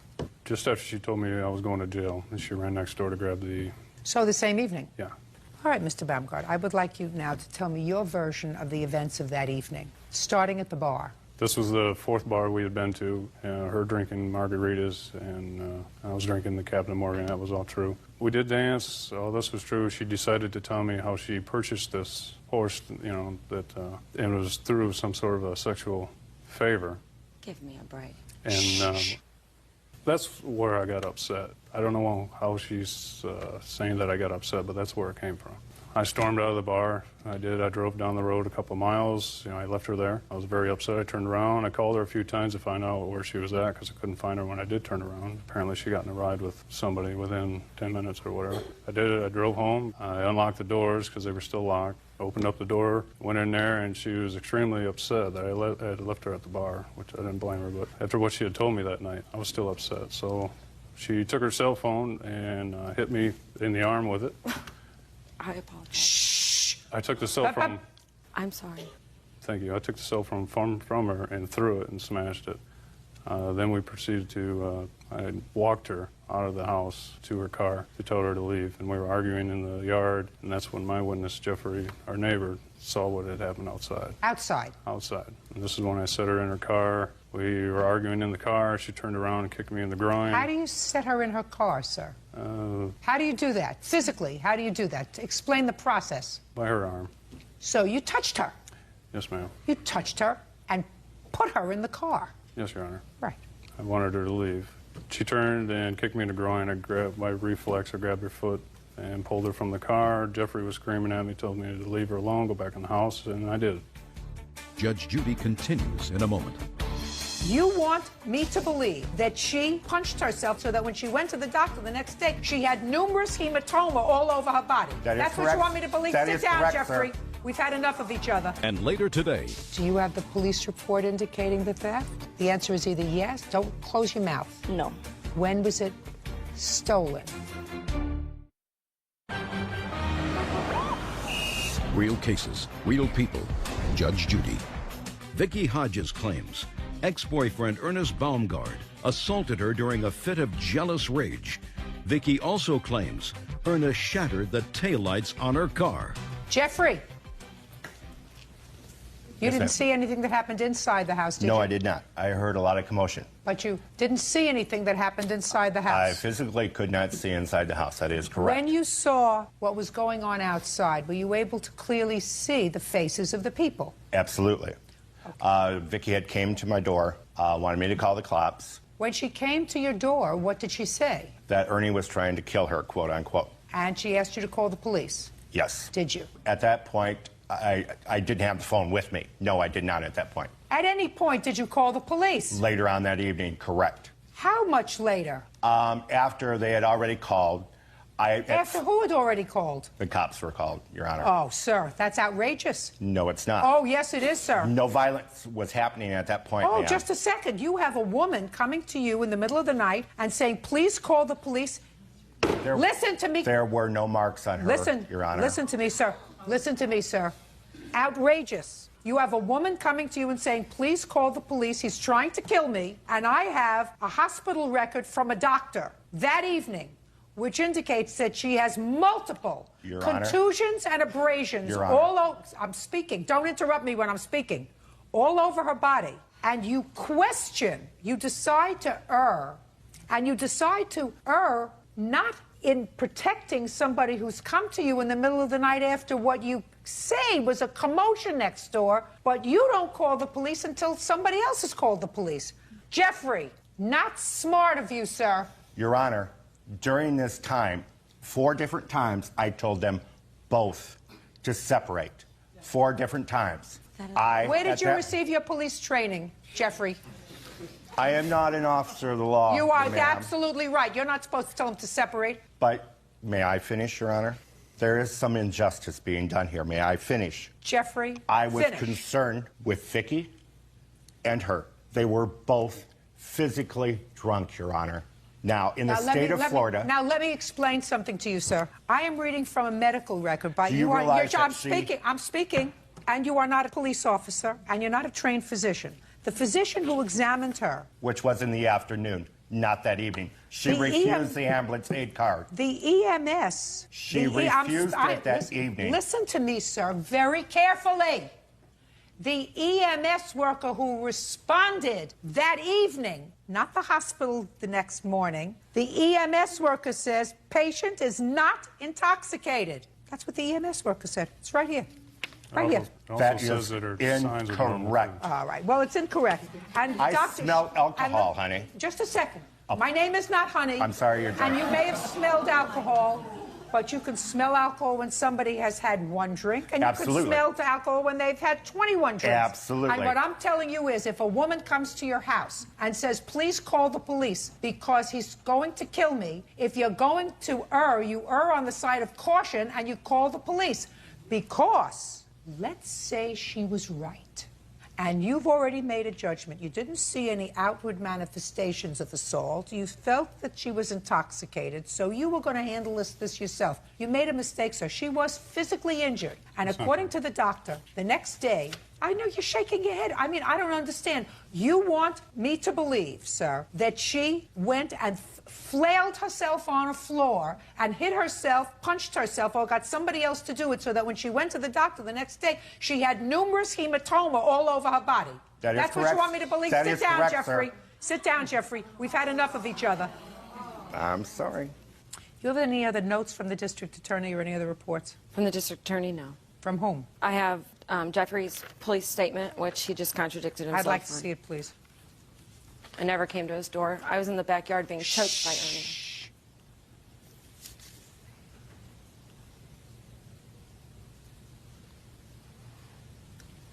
Did you tell the police you thought she should be arrested, sir? Yes, I did.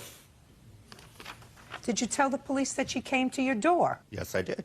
Not in here. That is on my written statement. Well, she was screaming. She said, Your Honor, we maybe were aware of something going on next door. When I came out, I I'm in my see screen Ernie room at telling that point. Vicky to leave and get off his property. She was screaming that I should call 911. You didn't tell the police she came to your door. My screen room, it's all attached, and we talk at the screen door like it's a front door. I'm sorry. You know? Well, that's a big difference.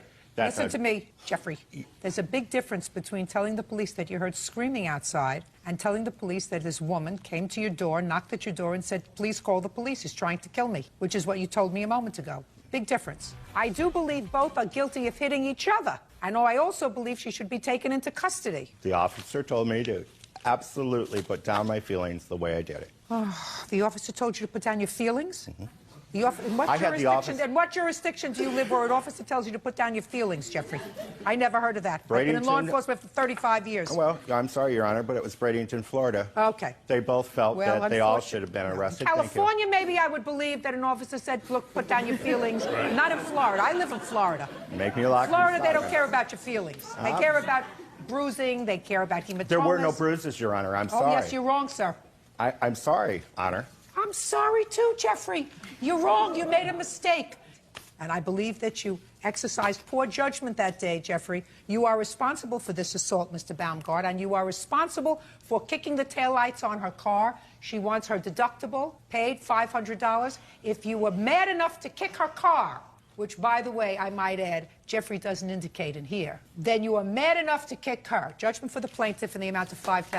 Thank you, Your Honor. Parties are excused. You may step out. Man was here.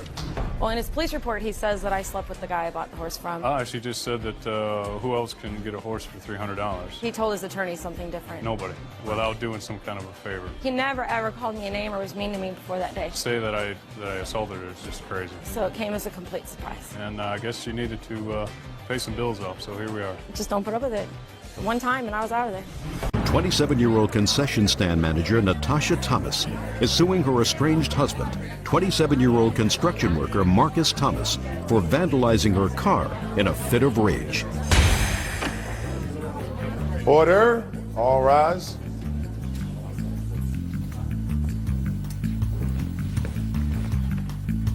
Now, this is case number 230 on the calendar in the matter of Thomas versus Thomas. Parties have been sworn in, Judge. You may be seated. Ma'am, have a seat, please. Ms. Thomas, the defendant is your former husband, and according to your complaint, he purposefully vandalized your car. When did he do this? August the 5th. Where were you? When the incident happened, Yes. I was at his mother's house. Did he live there as well? Yes, he does live there. When were you divorced? We are not divorced legally. Because in your complaint, you say, my ex-husband. So he is not your ex-husband. Well, He is your husband. Yes, Your Honor. Do you have children? Yes, we do. How many children do you have? Two? 2 boys. And you maintain a reasonable relationship with his family? Somewhat. What were you doing at his house? His sister called me that morning to come over. For what? We was friends. Me and his sister was good friends. She had called me. Previous to that, me and Marcus was on the phone, had an heated argument over the phone. What'd you have an argument with him about? The kids, as usual. The children, we argued because I seen the kids with his father the day before that, and I didn't like the way that they had looked, what they had on. And so when I called him up, I know how we can't really get along. So I said, before you get mad or anything like that, you know how I am, before we argue, you know, I just want to ask you a question. And that's exactly what I did. I said, well, how come the kids, when I went to go see the kids, they had on clothes that was too small, their hair wasn't combed, and, you know. Who has custody of the children? I do. So they were visiting with him? They were visiting with their dad. Take your hands out of your pockets. Okay, so you had a fight about that. So we got into an argument about that. And then the next day, his sister called and said, come on over. His sister called, said, come on over. I came over there. Marcus comes walking through the door, and I was sitting down. He came over to me and walked over. What's up, B? I'm not going to say the word, what's up, B? I was still sitting there. He wasn't looking at me when he said it, so I wasn't, you know, I'm like, well, I know he's not talking to me. He comes over again. I said, what's up, B? So I stands up. I was like, you're a B. So he gets done yelling. He goes outside. He's out there a minute. I hear my alarm going off on my car. I go look outside. I don't see Marcus nowhere near my car. I don't see Marcus at all. I'm thinking that he maybe left. He's mad and he left. I come back inside. I sit down. I'm like, see, that's why I don't like coming over here, because of this. Right after that, maybe a minute, he comes back in the door. He continues yelling some more. We're still arguing, calling each other's names back and forth as we usually do. It's a history with us. So he's yelling at his parents then. He's yelling at them, mad at them. While he's doing that, I get my keys, and I'm leaving. And he comes out. His sister comes out with me. His sister comes out. She's like, come on, Tasha, let's go around the corner and cool off. Okay, fine. We're leaving. He comes out behind us, and he's still yelling, I hate you, you ain't nothing but a B, and da-da-da, and all this. And I'm like, well, I hate you too. So I'm getting in the car to leave, and I rolled down my window to finish arguing with him. Why? I don't know, but I did. We're arguing some more. He comes over to my car like he's getting ready to sock me, but I'm rolling my window up. So he hits my window. I get out the car. Oh, you trying to hit me, Marcus? No, I ain't trying to hit you. Da, da, da. So we're just still arguing's there, calling names. I get out the car, I go to my trunk like I'm getting ready to get something to, you know, fight him back with. And I'm like, no, because the last time I was here, last year, we had an incident before, you know, where I got hit and, Why didn't you just drive away? That's what I did after, you know. Well, no. Why didn't I drive away at the beginning? You're in the car. You're exchanging words. Mm-hmm. You could have started the car and driven away. Why did you get out of the car and go to the trunk? Because I was mad. I wanted to find a bat or something in the trunk to fight him with. And what were you going to do with it? You're going to hit him with it? Mm-hmm. So then what happened? We're still arguing. I'm getting ready to drive off. He picks up a steel pole and just scratches my car. And I'm like, oh, you scratched my car? Liar. So I drive off after that. I turn around. His sister's in the car with me the whole time, seeing everything. We drive around the corner. I get out and I look. I seen the scratch that he did, and I seen the license plates and just like a little dent on my hood that I did. And I told Carrie to get out. I said, see what your brother did to my car? I have a witness. This is what he did. Get back in the car, go back around. I drop her off before we get to the house, so he's still out there. So I backs back up and I go to the police station to file a report. Okay, let me see the car damage. I have pictures before the car damage and after. Okay. Basically, she came to the house, and then I had showed up. We got into an argument, you know. What'd you get into an argument for? Because she called me and told me, don't get mad, and she was like, how dare you have my kids outside looking ghetto. Just a second. Okay. But then she's at your house with your parents. Right. What happened when you came in? I called her. It was like, why are you here? You don't like my family. You know, you never get along with my family. Get out. You know what I'm saying? And she's like, I don't have to leave, you know. But it's your business. It's not your house. I live there. I don't care if you live there. I mean, it's your parents' house. Okay, yes, it is. So she's there. Why did you come in and disrespect your wife in front of your parents? I just was like, man, I didn't think that she should be there. If she hates my mom, she hates my dad. She always is causing conflict. And then, Why didn't you leave? I don't know. Just because, I don't know. Because I was All mad. right, so no reason. Then you went outside. Mm-hmm. What'd you do when you went outside? I was just like, man, you know, have her leave. You know what I'm saying? I moved. I was in the street. What did you do to her car when you went outside? At first, I went by her car, was mad. I started shaking her car. She came outside. Then she didn't do anything, so I pushed on the car some more. It was going doop doop, you know, made a little noise, and then she came outside. You're talking about pushing the alarm. Yeah, I tried to trick her alarm so she'll come outside, so she'll leave, because I knew that would make her actually leave, because she loves her car. I mean, she's material. She loves it. So I was like, I know she'll leave. You know, so when I did that, she came outside. I was like, you gotta mess up my car. Oh man, you da-da-da. Started screaming at me too. So I was like, okay. And I was like, well, just leave. Just get in your car and go. You know, so she gets in the car. She's like, man, you try to mess up my car, I'll shoot you. I'll smoke you. Jumps out the car, goes to the trunk, opens the trunk up, and it's like, you don't want to get shot. I was like, Daddy, you hear that? She said she's gonna shoot me. Real cases, real people. Judge Judy. Natasha Thomas says her estranged husband, Marcus Thomas, vandalized her car. Marcus says Natasha threatened to shoot him. She got back into the car. Yes. And you're still yelling at each other. Mm-hmm, basically. Then you picked up a pole. Why? I don't know. I was just angry because she said she was going to shoot me. You know well, you knew she wasn't going to shoot you because she was in the car, sir. I threw the pole at her before she got out the car. She said she was going to shoot me out the window. She said, I'll smoke you. So I threw the pole. I had a pole in my hand. And I threw it on the ground, and it bounced up and hit the door. That's when it made that scratch on the door. Then she jumped out the car and opened the trunk and was searching through her trunk like she was actually getting something. I don't even remember exactly what happened after that. Can I see the estimates on your car, please? There's an incident report, too. What I find interesting, Ms. Thomas, is that you left out of your complaint the fact that you did, in fact, get out of your car and go and tell him that you were going to shoot him. How come you left that out of your complaint? I didn't do it purposely. Okay. Well, that was pretty stupid.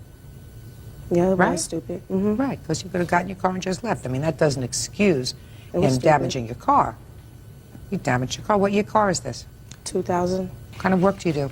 It's concession stand manager at Safeco Field. What kind of work do you do? Well, I was working there, but they fired me because she said I harassed her, which I don't. So I work for a local 440 union doing construction. It's going to cost $1,831.25 to fix this damage. You have a car? Actually, I don't. But you know she loves her car. Yeah, she loves everything material, of course. You had no reason, no right to put your hands on her car to trip the alarm. Yeah, that is true. That is true. Yeah, it sure is. Judgment for the plaintiff in the amount of $1,831.25. Are you excused? You may step out. All right. She's just a bitter woman that needs to find a new life. Marcus needs to be responsible, learn how to grow up. She came to my house. She provoked me from the very beginning. He has a problem with himself for taking care of his responsibility. This is just one incident that she actually happened to win. As far as us being civil, I hope that can happen for the kids' benefit. And now the next case. All parties in the matter of Rosen versus Dina Cola. Step forward, please. 29-year-old computer consultant David Rosen is suing his ex-girlfriend, 26-year-old computer technician Maria Dina Cola, for an unpaid loan to move.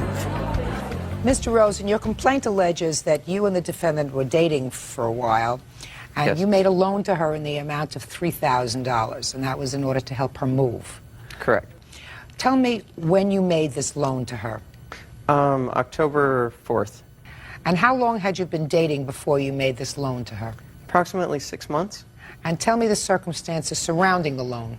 Well, first off, we met in a chat room on the internet, online, and she was moving into a new apartment, and at the time she had the money in her account, but she claimed that her father needed to borrow some money from her for some reason, which I don't really know. And so that meant that to make the rental deposit, she would need to take money out of her 401k, I just couldn't have her take that money out for tax reasons. And so I wrote her the check for $3,000. That doesn't sound like a loan. We verbally agreed. Now, tell me what you said to her and what she said to you. She said to you, I'm going to take the money out of my 401k. And you said to her, don't do that. I said, and I don't remember the exact wording, but I said, try as on the closely condition, as you can. Yes, don't tell me something. Don't tell me something I'm not going to believe, Mr. Rosen. Tell me something very believable. Right. On the condition that she pays me back within approximately 2 weeks, that I will write this check to her. Now, actually, I do have the canceled check. She doesn't dispute the fact that you wrote her a check for $3,000. The canceled check actually has an item in the memo field that says that it was a loan. Yeah. Just a minute. There you go.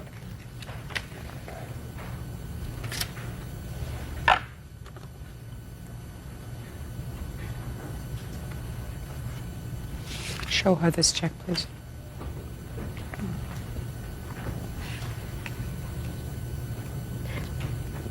That's the check he gave me, but the part about the loan for rental deposit was not there when I cashed that check.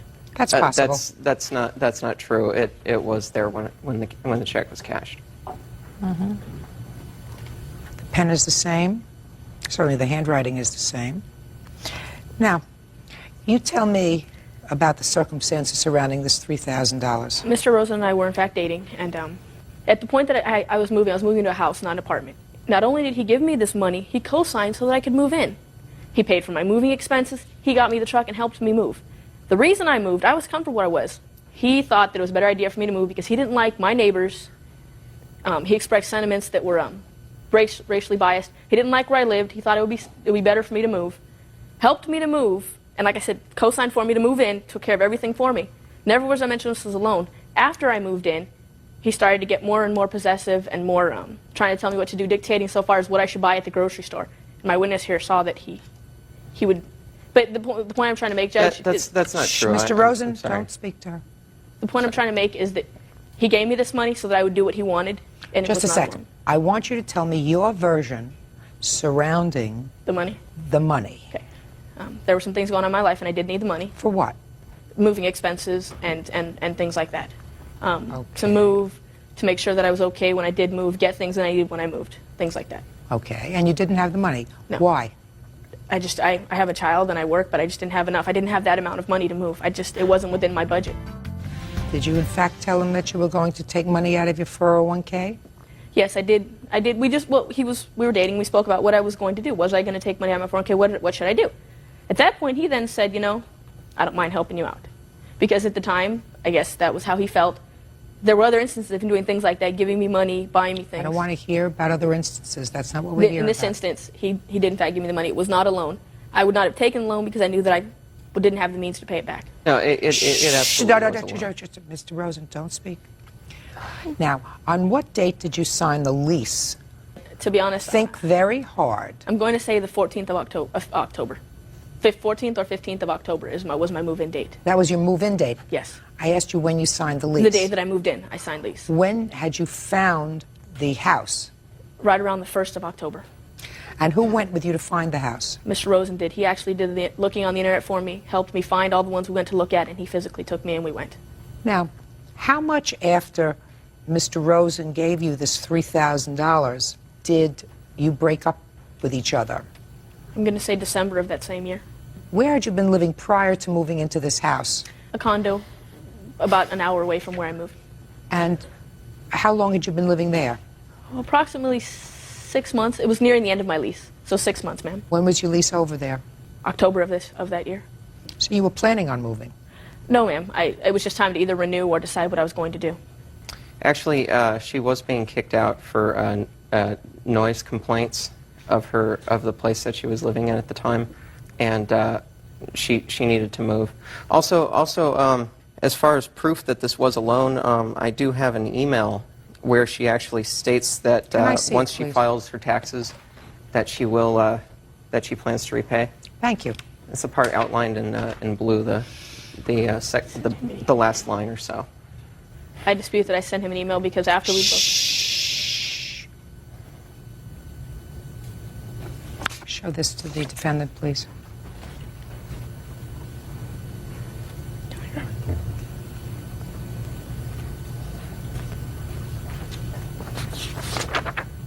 Seemed to indicate in that email that you planned on paying him back.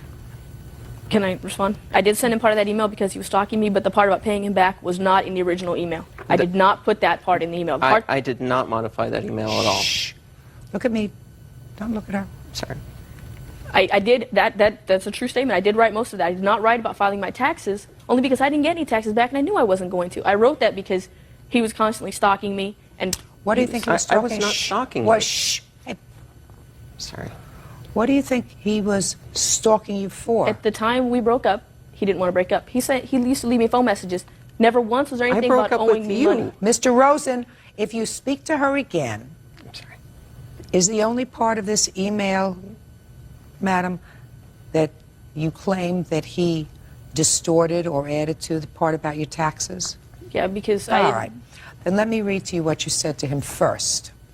You said, my phone wasn't disconnected Friday because I was home all day and my mom and dad kept calling me and I'd been in the hospital the night before.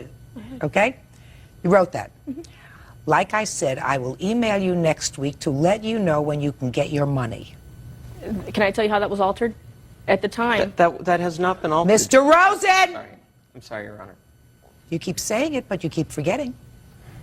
At the time, he had things in mind that he still has, and what we were supposed to meet to do was exchange those things. There was never any mention of the money. What that did say was that he has my rollerblades, which he still has. He has another pair of rollerblades he bought me while we were dating that he wouldn't give back. That's what that email was about. That's it. Where is your copy of the email? I don't keep emails. I mean, he keeps everything that's ever sent to him. Good. I don't.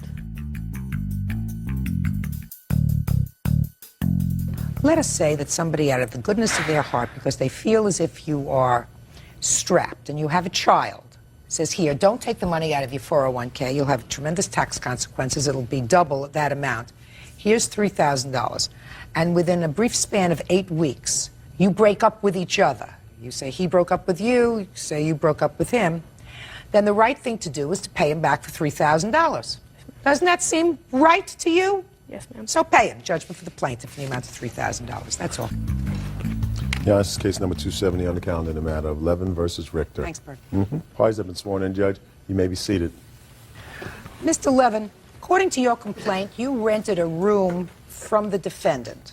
You were there for a relatively short period of time. You claim you left as a result of her constant harassment, both sexual harassment and otherwise, and you are seeking a substantial amount of money for that harassment and the stress that she caused you, in addition to the return of your security deposit, which I believe was $200. Is that right, sir? Yes. Ms. Richter says that you were the source of the irritation in the household, that you caused her a great deal of stress and aggravation, that you left your room in miserable condition when you left, and you also left owing some bills. So she is counterclaiming. Is that right, Ms. Richter? Yes, that's right. All right. Mr. Levin, how did you find this room in the defendant's home?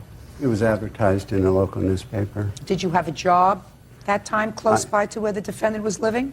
I've been disabled. I'm a physician, general practice. I've been disabled since 1995 due to what has turned into 7 neck operations. Do you have a private house?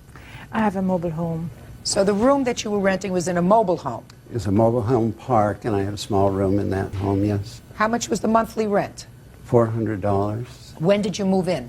It was July 20th, I believe. Of this year? Of this year, yes. And when did you move out? I moved out several times because I was hospitalized several times during the month and a half or so that I was there. But I moved my things out September 2nd and 3rd. So far, are those dates correct? No, none of them. Okay, when did he move in? He brought his things over 2 days before the 1st. Of what? Of July. And he moved in the day before the 1st of July. And he moved out on the 4th of September. Okay. Did he pay July's rent? He paid July's rent, $400. yes. And he gave you a security deposit, is that correct? He gave me, $200. He gave me $200 security deposit. Okay. And did he pay August's rent? He paid August rent and then canceled the checks. Is that correct, sir? The whole thing is... Is that correct, sir? No, it is not. Did you pay for the month of August? Yes, and I did. And I also paid $200 for food. Don't tell me food. Prior no to that. food. Rent. Did you give her $400 in August? Yes. 1st of August for rent. You have that canceled check. I assume don't. You do. I have the canceled checks. I'll see it, please. Okay. Mr. Levin, what caused you to move out of the house? Your Honor, I moved into the home initially because of my disability. I've had chronic pain, and I've also developed an illness called polyneuropathy, where my feet are like on fire all the time, and I needed help. The arrangement was Ms. Richter would make food, make lunches for me daily. Ms. Richter, don't play with your papers. Listen carefully to what he's saying. I'm listening. And she would make dinner for me. And I paid extra $200 for that. And that was the understanding. At these meals, she would talk constantly, and it became evident to me that I was almost being used as a mate in this home. As a mate? As a mate. And I was being talked to as if I was her partner. And then what happened that made me move out was that she began to look at my body, and she looked at my legs at one point, and then she says, "You have really nice legs." I wear shorts all the time. And at that point, I was very disgusted. I'm not interested in a 72-year-old woman in that way. I'm a physician and a professional person. So I realized at that time I better not have meals with her. I didn't want to listen to her talk as if I was her mate. I didn't want her looking at my body. What would she say, sir, that suggested to you she was talking as if you were her mate? Well, I would have to listen to all of her history of where she lived and what all the people that she knew and where she worked and the different stores that she owned, and look at the pictures of her in her stores and get to know all about her. And then when I didn't know... That doesn't sound like a mate. I don't even talk to my mate. What over meals? Well, when I didn't... You have a newspaper. What are newspapers for? When I didn't know enough, I was told, you don't know anything about me. At any rate... Have you ever been married, sir? Yes, I have, ma'am. How long were you married? I was married for 14 years. And you talked to your wife over dinner like that? I talked to my wife and children at dinner. Over dinner, like that? You know, a whole bunch of stories and pictures and history? No, you don't. Well, she was a friend. I mean, I don't understand why you... No, there was more, because I was not interested in listening to her talk about herself constantly. What did she think she should be talking about? I didn't even want to talk. I wanted to have my food and... In peace. And peace, which is guaranteed as part of a...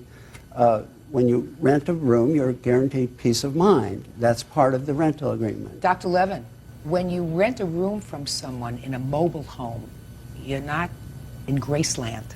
It's sort of a confined space. So it would seem to me if she made you dinner, she would make herself dinner at the same time and sit down and eat with you. But, Your Honor, that wasn't the plan. That wasn't the plan in your mind. The plan in your mind was she would prepare meals, leave them, and leave you alone to eat. If that's what the sexual harassment part of your claim is. No, it isn't, Your Honor. The harassment was when she started looking at my body in the kitchen and looking at my legs and saying, "You have kind of nice legs."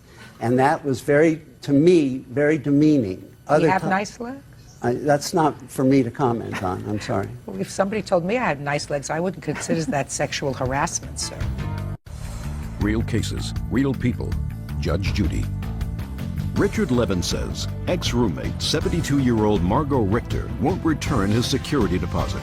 Margot says Richard was impossible to live with. All right, let's go. I don't think much of this harassment, sexual harassment. Let's move on to what you want. You want your security deposit back? I was injured by this woman in a number of ways beyond wanting the security deposit. So tell me the rest. I opened up to her emotionally as if I was a confidant. I could talk to her. I thought she was a friend. I'd suffered from depression throughout my life and had a problem with my father. And she makes a statement to me after I stopped having meals there. She makes a statement, "Oh, I know why your father hated you. You're a horrible person." To me, that was really an upsetting comment. I was also told, "I hope you choke to death on that sandwich that you're eating." And I didn't exactly need that kind of comment either when I'm in chronic pain and having a lot of medical problems. I was given... You already didn't have... I would like to Ms. finish. Richter, don't speak to him. There was a restraining order that I couldn't come within 10 feet of the woman, which meant I couldn't use the kitchen. So no longer could I have food made, or I couldn't even try to make it for myself. I had to eat out of the back of my pickup truck, out of a cooler, for 2 weeks. I was also assaulted physically by the woman. Tell me how you were assaulted physically, because you mentioned that, but you don't really talk about it in your complaint. I was trying to get some butter to put on some oatmeal from the refrigerator, and she has Was that before or after the restraining order? This was before. Go ahead. I opened the refrigerator. She has a thing about not keeping the refrigerator open more than 2 seconds. This was maybe 3 seconds. I reach for the butter. She grabs my wrist, shoves me out of the way, and I'm unable to walk, and my feet are extremely painful. And I do not feel that she has that right to shove me physically. I called the police, and deputy came to the house, and he asked me if I wanted her arrested. And I said, yes. Was she arrested? This is assault. Was she arrested? He did not arrest her. Okay. Did you get your security deposit back? I was told at the end, do not clean your room. I was feeling throughout this time that this woman was very jealous that I had a girlfriend. She comes and she pounds on the door when I'm on the phone with my girlfriend in the evening, screaming and pounding on the door. She got the phone number somehow of my girlfriend. This was a few weeks ago. She calls her up and spends 20 minutes telling her what a horrible person I am. Why didn't your girlfriend hang up? I don't know. Why don't you ask her? I did. And what did she say? She said that she doesn't do that to people. Doesn't hang up on people? Yeah. Where are you living now? I'm living in La Jolla. With whom? I'm living by myself in an apartment. By yourself? No more girlfriend? I have a girlfriend. She stay over? She lives where she lives. And so you just visit? Yes. Fine. You're getting along okay by yourself? I'm doing my best, but I also feel I have been harmed by this woman, and I do feel that my suit is just. Well, not every affront, Dr. Levin, is cause for a lawsuit. What you were complaining about was first some harassment by her because she was treating you as a mate, which is something you hadn't bargained for. But then later you said to me that you confided in her as a friend about certain things about your own life and your relationship with your father. So it's clear to me that this just wasn't a one-sided conversation where you were trying to blindly have your dinner and she was just yakking off at the mouth and you just wanted to be quiet. There was a conversation. Which ended with the business about my body. Stop saying your body, sir. Talk about the fact that she looked at your legs while you were in shorts and she said to you, you have nice legs. If, in fact, she said that at all. I mean, that's not something that would send a rational person into a tailspin. Well, it was more than the statement. It was the feeling that went with it. You can tell when a person is doing I that. don't think that she was prepared to attack you, Dr. Levin. No, I wasn't worried about being attacked. It was You were a worried feeling about what? that she had other ideas than my just sitting there and eating meals, that I was to be something more than a renter. Well, that's possible, sir. Maybe she felt as if you had developed a friendship over the course of the month or so that you were living there. You confiding in her about your intimate history, she confiding in you about her intimate history. Maybe she felt as if you were just shy and not prepared to make the first move. Now, she is, as you point out in your complaint, somewhat older than you are, but is your girlfriend somewhat younger than you are? No. The same age? Good for you. Like to hear that. Don't like to hear about these guys dating. That's wrong, too. She's quite a bit younger. No, she's a year older than I am, Your Honor. Okay. Well, she probably looks pretty good then. Yes, Your She Honor. ever been married? I don't know. You don't know if your girlfriend's ever been married? I don't choose to discuss it. She's never been married. She has no children. Now I know why she looks terrific. She has children. All right. Let me get to your counter. The real damage was my being unable to eat when I couldn't use the kitchen. I couldn't be within 10 feet of this woman. It's a lie. I had to eat out of the back of my truck while ill. Dr. Levin, is that as a result of a court order? This was, yes, I couldn't be within 10 feet of her. I cannot look beyond that, sir. I cannot look beyond the order of another court that says you cannot be within 10 feet or whatever of the defendant. That's something that a court determined that they were prepared to impose as a result of some fact, which I'm not prepared to get into now. Now, you didn't return his security deposit. No, because it was used up. Okay. Because he canceled the checks, and then he gave me only one check for the rent back. And I have a stop payment on this check, sir, that's made out to Margot Richter, dated the 3rd of August, for $433 for August's rent and July's utilities. Did you cancel a check that you sent to her? Yeah, but I paid it after that. No, you didn't. When I Just a whole decided to check. stay, I did pay it. Can I see a copy of your check? I don't have it. Well, I then haven't the felt only well thing- enough to find anything, Your Honor, Dr. when I Levin, try to get these Dr. Levin, papers. this is, you have a whole bunch of papers there, and it would seem to me that you would know that I would ask you to make sure that there was rent paid each month that you were living there and utilities, and the only thing that I have is a check that you stopped payment on, dated August 3rd, and also a check that you stopped payment on, dated August 4th, that you indicated here were for lunches. Now, so you say the security deposit was used up. Yes. I agree with you, because you didn't pay the rent for August, so you don't have to return a security deposit. Now, what else are you suing him for? I want to hear about your stress. Okay, he called the police twice on me. He called the fire department and said I gave him a heart attack. And Your Honor, he that crushed is not my. true. He was never home on during the day. He was always on the beach. That's what he told me anyway. And that Sunday, I have planned my barbecue for the longest. Once a year, I have a barbecue, and my friends come from far away. And he wanted to crash my party, so he stayed home and called the police on me. Miss Richter, Yeah. are you happy to be rid of him? Oh yes, I am. So now you're rid of him. Yeah, but I have been. I'm not the same. I tell you that. Well- I only had 4 hours sleep because I can't sleep. I'm on pills. Why can't you sleep now? Now he's gone. Because all of the flashbacks I have from him. Stop with He has- flashbacks. Listen to No. me. Did you ever rent a room in your trailer before? Did you see the letters he wrote me? And Let me see the letters he wrote you. Your Honor, when I Did you came back have you from rent? the- I'm speaking. Did you ever rent a room before, Miss Richter, in your No, trailer? never. Are you No. ever going to do it again? Never. No. Okay, good. That sounds right to me. May I say something, Your Honor? Certainly. I do not agree that I was causing all this trouble. Yes, you have. This is something Listen, you that- didn't get along together. That was a problem. What else? Miss Richter. He grabbed. I would like to tell you a story. What happened when he called the police the first time? Like he said, he was holding the refrigerator open. He has been eating for 27 days my food out of the refrigerator. And I said, this is it. He grabbed the milk, not the butter. He grabbed the milk, and I said, put the milk back. And he stood there, and it was a hot day, and he just kept the refrigerator open. I said, please close the door. And I said it 2 or 3 times. He didn't close the door. I was standing next to him on the stove. He is my double-door refrigerator, and he had the door on this side. I won't bother to tell you this is untrue.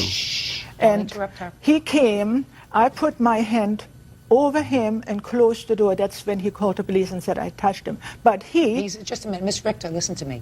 He's very sensitive. Miss Richter, did he use a phone? Do you have any bills? I have a lot of bills. Yeah. I have a countersuit. I understand what your countersuit is for bills that he owes you. Give me for instance, like what bills? Oh, electricity. Forget electricity. It was hardly there. Right, your phone bill.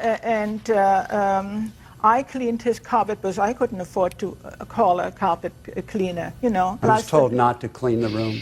I told you not to have to clean the carpet because I don't want my carpet ruined. You ruined another carpet. You washed it in hot water and then all the backing came off and everything. Did he use your phone? Only Did he once. use? I don't even mention that. Okay. So, sir, you used up your security deposit on the utilities and probably for some of the damage you did to the room because you acknowledged that the carpet was a mess. But you also didn't pay her August rent, and according to you, you lived there in the month of August. You didn't move out until September. I have no proof that you paid her. I can't prove that I paid it, but I did Okay, pay well- the money, and she's lying. It's $400 for August rent. Now, you moved out September what? 4th. Did you pay for September? I was forced to do other things in September, like go to court with another thing that she comes up with, that I had to go on the terrible day of September 11th, where I'm being accused of all kinds of things. Finally, we had to obviously abandon the courthouse that day and go the next day. And this finally, I don't know what she was involved with, something about some spilled coffee or something. All right, and I had to, this was dismissed. $433 you canceled this check for, and that was for July's utilities and August rent. In addition, you gave her a check that you stopped payment on for $85.64 for lunches, so clearly you thought that you owed her that. $518.64. That's what he owes you, Miss Richter. Don't rent any more rooms to strangers. Your lawsuit's dismissed. Your counterclaim as indicated. Now this is case number 256 on the calendar in the matter of Lemke versus Mungo. Parties have been sworn in, Judge. You may be seated, sir. Have a seat, please. Ms. Lemke, the defendant was a former boyfriend of yours. According to your complaint, he owes you for 3 things. He owes you for money that you loaned to him at one point when he was facing incarceration. He owes you for the value of a car, which you say you purchased, although it was in his name, it was supposed to be your car, and that he owes you for damages as a result of an assault that took place over a year ago. Is that right? That's correct. I assume that the loan that kept him out of jail was the first money that you're suing for. Is that right? Yes. And tell me the circumstances surrounding that loan.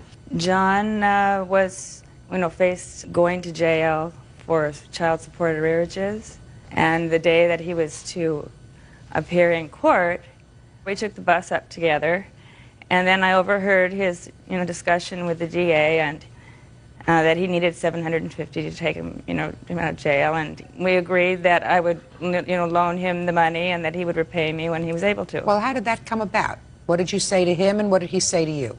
Well, what I said to him was that I had $750. Just don't worry about it. You can repay me, when you're able to. I have $400 cash in my wallet, and we can go down to an ATM. Tell me about, sir, your version of the $750, which you acknowledge that the plaintiff paid in order to keep you out of jail. The $750, Lynn had offered to give me $700. Tell me how it came about. Oh, I was trying to do that. No, before we went to court, several days before she... Look at me. Yes, ma'am. She volunteered, said, I could give you some money to stay out. And I said, absolutely not. I don't want to do it because I would feel obligated. So a few days went by, and I was supposed to turn myself in. So we went, and then when we got into out in the hallway, the public defender said, well, do you have the money? I said, no, I don't. Lynn says, I have it. And he said, well, are you going to use it? I said, absolutely not. I don't want to, because I feel like I'm obligated. I cannot pay her back. And then she said, he said, well, do it. I said, no. So he left, and then he came back again and said, why don't you do it? And I said, well, and we thought about it, and I said, he convinced me to do it. I paid it, and then we went home, and that was it. So it's not your fault, and it's not her fault, it's the public defender's fault. No, she offered this money to me in front of Mr. Coleman here. Just a second, but you said yes. That you declined to take it. Yes, I did. Because you would have felt obligated to repay it. Yes. And then you said that the district attorney or the public defender forced you to do it. He did not force me. He coerced me into it. He coaxed you to do it. And you did it. Yes. And I assume, therefore, that your initial reason for not wanting to take the money in the first place still held true, that you would have felt obligated to repay it. That's what you just told me. That's correct. So you took the money, and I assume you still felt obligated to repay it. I did? Well, then I'm asking you that. What happened, sir, between the time you walked into the courthouse, when you would have felt obligated to repay the money if the plaintiff gave you the money, and the time you actually took the money? She told me it was a gift, and I would not have to pay her. That is... Absolutely. No. Well, Mr. Coleman she here say... heard her say it in his house. Just a second, sir. Yes, ma'am. She never used the words gift. This is a gift that I'm making to you, yes, John. Yes, she did. No. She never did. Well, that's not what she's telling you. That's not what I believe. Oh. I wouldn't believe it if you told me, because I don't know if I'd believe anything you told me. I certainly wouldn't believe it if he told it to me. I'm telling you, she didn't give you the money. She may have said to you, I want you to take it, and you can pay me back when you can. Yes. That she might have said.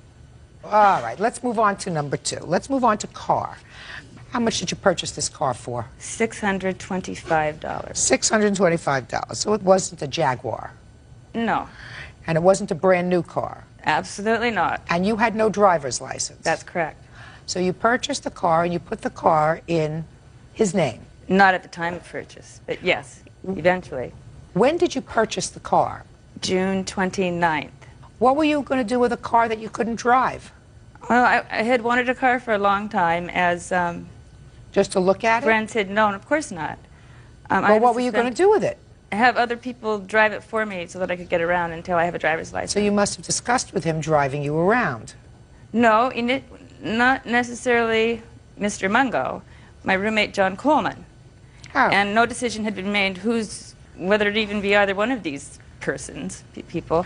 Whatever. You put the car ultimately in his name. Tell me when. It was in July. So you went down to Motor Vehicles and put the car, after you had it for some time, in the defendant's name. Yes. Now, Mr. Mungo, according to you, there came a time when plaintiff came to reside with you in your home. Is that right? Yes. When was that? Let me see here. I have the date right here. It's on the bill of sale that we used, a copy of the bill of sale that we used for the transfer of the automobile, which was dated 7/18/2000. That's when she came to live with you? Yes, came to stay with me. How long did she stay with you? 2 months and 5 days. And according to you, Mr. Mungo, your arrangement was that she could live with you rent-free and give you the car. Correct. Miss Lemke, did you pay any rent? Miss Lemke, pay attention. No, I did not, and I do not remember that document at all. Should look at me. Could you look at me? Oh, I beg your pardon. And was it about the time you went to live with him because you had problems with your old roommate? That's why you moved out. He locked me out of the house. Your old roommate locked you out of the house? Yes. And you went to live with Mr. Mungo. And at the same time that you went to live with Mr. Mungo, was that the time you went down to Motor Vehicles and transferred the title to the car to his name? That's what he says. No, when I went to live with Mr. Mungo, I was only going there for some place to sleep the night I was locked out. But you stayed for 2 months. That's correct, and I contracted bronchitis, had severe pneumonia in all the time August. You were in Mr. Mungo's house? I was, yes I was. And you did not pay any rent? While I was taking care of him. Shh. You did not pay any rent? No, but I bought food and whatever, yeah. You did not pay I any... paid no rent, no. Oh, okay. And he took care of you when you were sick? No. Who took care of you? I took care of myself. Okay. Let's get to item number 3. Tell me about this alleged assault. When did it take place? September 11th. What happened on September 11th? I mentioned something about the car, which the subject I would avoid because of his fiery temper whenever the subject came up. There'd been a lot of verbal abuse. So you started to talk about the car. He didn't want to talk about the car. He ran from the back of his house in a fiery rage and punched me as a boxer's punch right here. John charged her in a fiery rage and punched her. Do you have a police report? The police said that a police report could not be issued. Police issue a police report when there's an assault. Do you have any photographs of your injuries as a result of the assault? Yes, I do. Can I see them, please? That was a couple weeks later. This is about 5 weeks later. 6, maybe.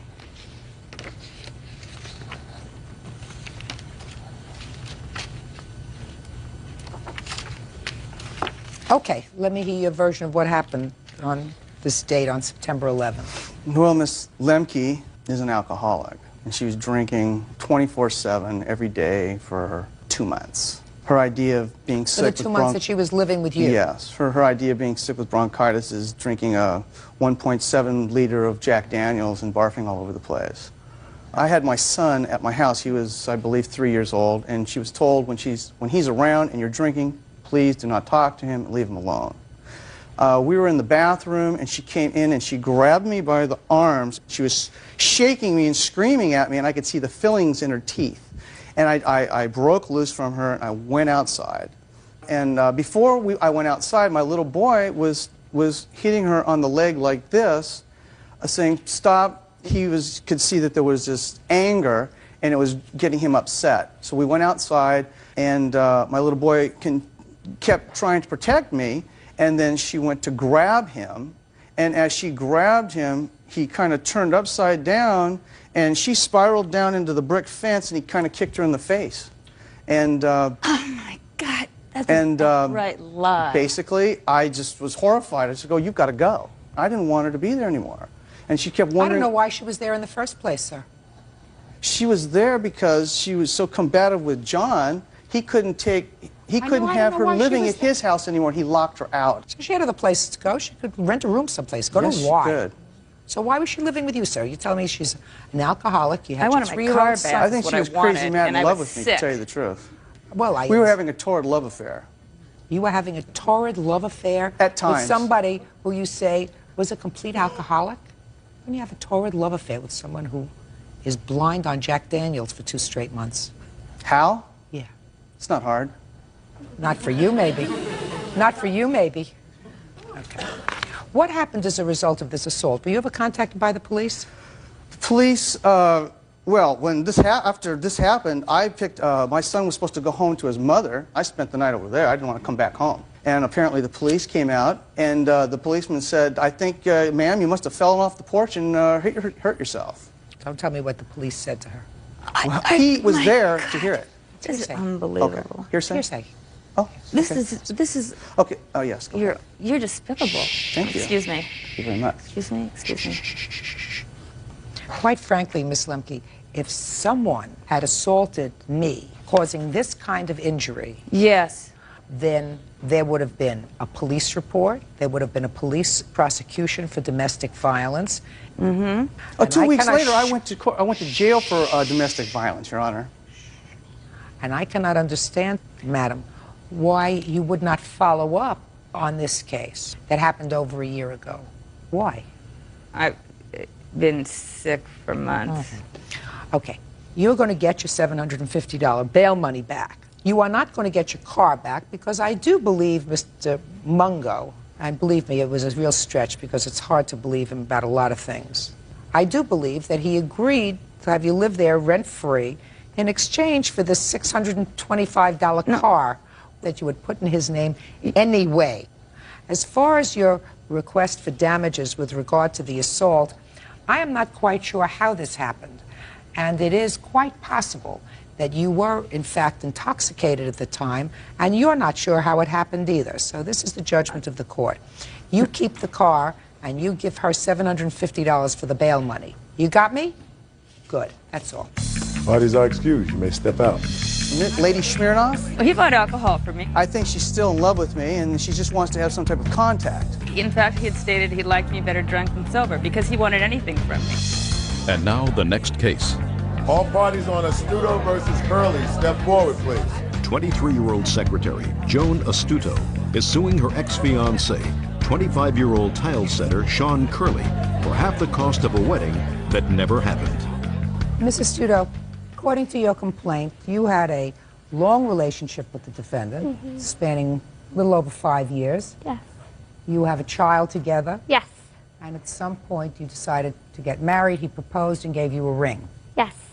I picked it out. I put down 80 towards it, and he put the rest. Okay, how much was the ring? It was a little over $200. I put down 156. Okay, and then there came the time when you started to plan the wedding.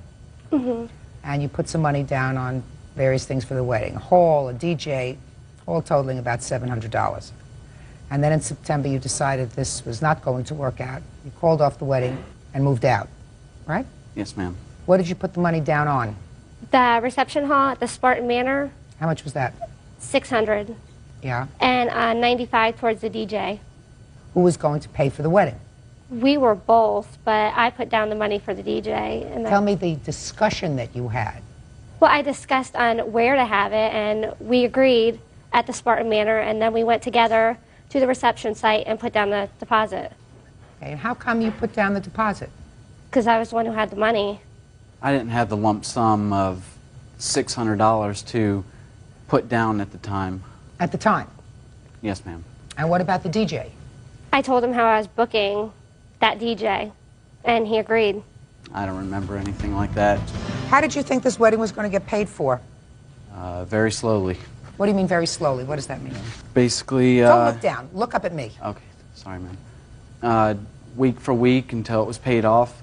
The $600 was a down payment, and then they wanted payment after that every week, and I would have to pay that. Oh, that's perfect. So it was your intention, Mr. Curley, despite your answer, that you intended to pay for this wedding together. Yes, ma'am. So why don't you think you were at least partially responsible for the down payments that she put down? She kept the engagement ring. Did you keep the engagement ring? Yes. Oh, well, he has to be given credit for that. Why didn't you give it back to him? Because he left. So what? I also paid $80 for that wedding ring. Okay, but he paid $156, right? Or how about I just give him his ring back? Oh, fine. Where is it? I can do that. It's at my house. Oh, it's easier. So I don't have to deal with that later. We'll just take off the $156. The entire cost that you put down was $700. Half of that would be $350. So that's $194. I also left my house, gave it to her, $48,000, fully furnished. We have a child together, and I left them two in the house. How much equity is there in the house? Nothing. We just bought it a year ago. How much of a down payment did you put down? A little over $1,000. So you didn't leave her with a $48,000 house, you left her with a $47,000 debt. You have a daughter together? Yes, ma'am. Paying child support? Yes, ma'am. How much? I pay, right now it's not court ordered, but I'm paying $88 every week. We do have a court date for that in a couple weeks to determine child support. And do you visit with your daughter regularly? No. I haven't seen her since Christmas Day of 2000. Why is that? She has not let me see her. Why is that? I've told him he can come to the house and pick her up, and he refuses. I've had threats from her house. You know, I've done in the last Just a 5 second. years for Just a him second. enough. I am, you know, I'm not his mother. I don't want to be his mother anymore. I'm not interested in whether you want to be his mother anymore. So you say that you've told him that he can come to the house and pick up your numerous daughter. times. What does he want you to do? He says no. He says to meet me at the police station. This weekend I called him to meet him at the police station. I talked to his girlfriend and argued with her on the phone. Just a second. So he was smart and he indicated to you, just meet me for pickup and delivery at the police station.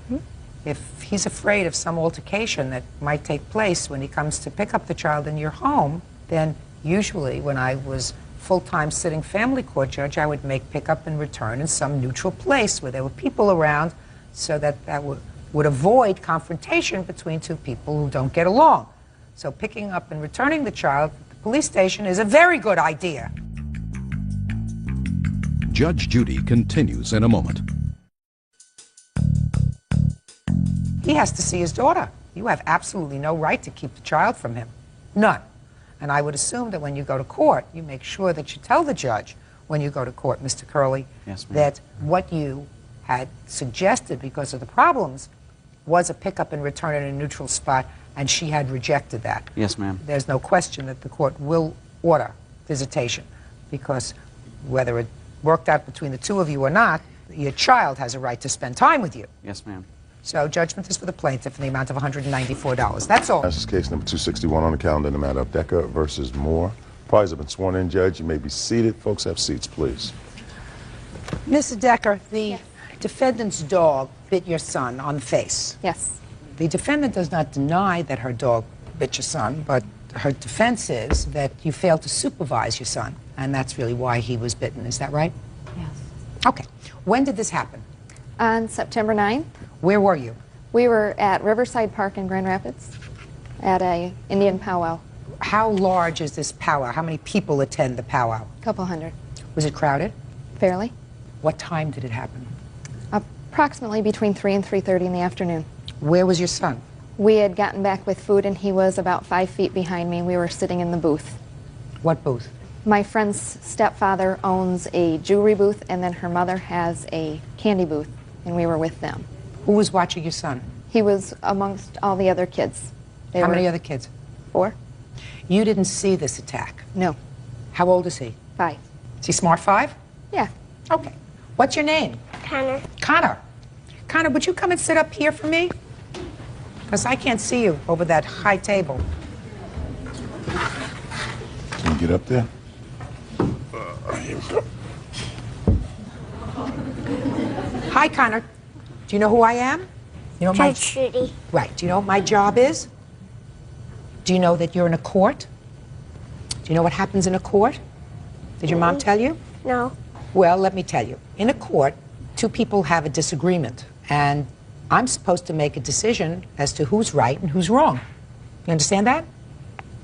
So it's very important that the people who tell me things in court tell me only the truth. Mm-hmm. You know what the truth is? Yeah.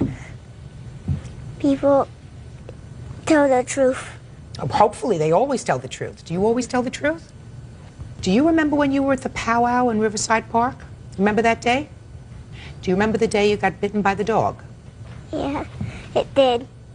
It did what? Bit me right here. Do you remember what the dog looked like? Don't remember. That's maybe a good thing. It does. Was it a big dog or a little dog, Connie? Big. Did you go up to the dog to pet it? Yeah. And what happened when you went up to the dog to pet it? Her asked me if I wanted to pet it, and I said yes. Who asked you? The lady, and I said yeah, and I said it to pet it, and it bit me. So the lady asked you if you wanted to pet it. Did any of the other children want to pet the dog? Shane did, and it didn't bit him. It didn't. Show me where the dog bit you, Connor. Right here, right here, and you can't really see that one. Did the lady who had the dog help you after the dog bit you? Who came to help you? My mom. Okay. All right, Connor, you can go and sit down over there. Okay. What happened immediately after your son was bitten? When I heard him scream, I got up. I had put my food down, turned around. Somebody was holding him. I don't know if it was the defendant or my friend's mother. I wasn't even paying attention. I immediately grabbed him. Somebody was handing me paper towel, and I was going for first aid. And I saw out of the corner of my eye the defendants headed towards the parking lot with the dog. What kind of dog was it? A white Malamute. That's a pretty big dog. Yes. Connor went to the hospital? Yes. And what happened at the hospital? We waited for approximately 5 hours, and then they sedated him and gave him 9 stitches in the face. Did you have consultations with plastic surgeons with regard to the scar on his face? They do not want to see him until the scars are at least 6 months old. Now I'll hear your version of the story. We were at the Indian powwow the 9th of September. My friend Wolf Runner and his wife had booths. There are thousands of people there. It's a very large Indian gathering. So it's very crowded? Very, very noisy. A lot of people coming and going. We were behind his booth. The 3 children that were together, my friend Wolf Runner introduced to me as his grandchildren. Connor being one of them, and the other boy being another, and there was one other. I don't know his name. There were a lot of other dogs there?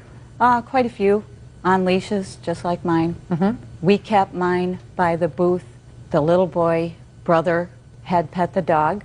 I was sitting right there. The dog was on his haunches, sitting. Not a problem.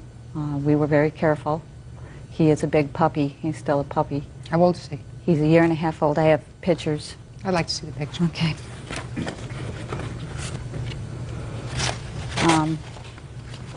We were in back of the booth getting ready to say goodbye to my friends Bonnie and Wolf Runner. The dog was sitting on his haunches. My friend Rick, my witness, had the dog by the leash. I had him by the collar.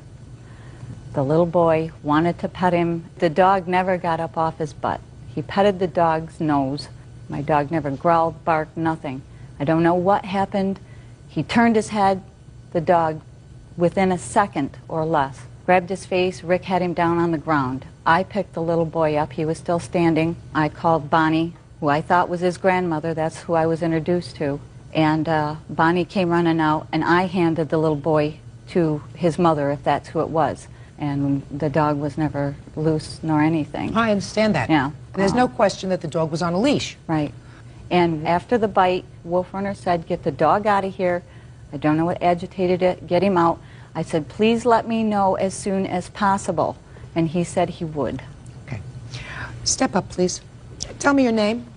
Richard Scio. Mr. Scio, if you were to relate to me the events of that afternoon, would they be pretty much consistent with what the defendant had just told me? Yes, ma'am.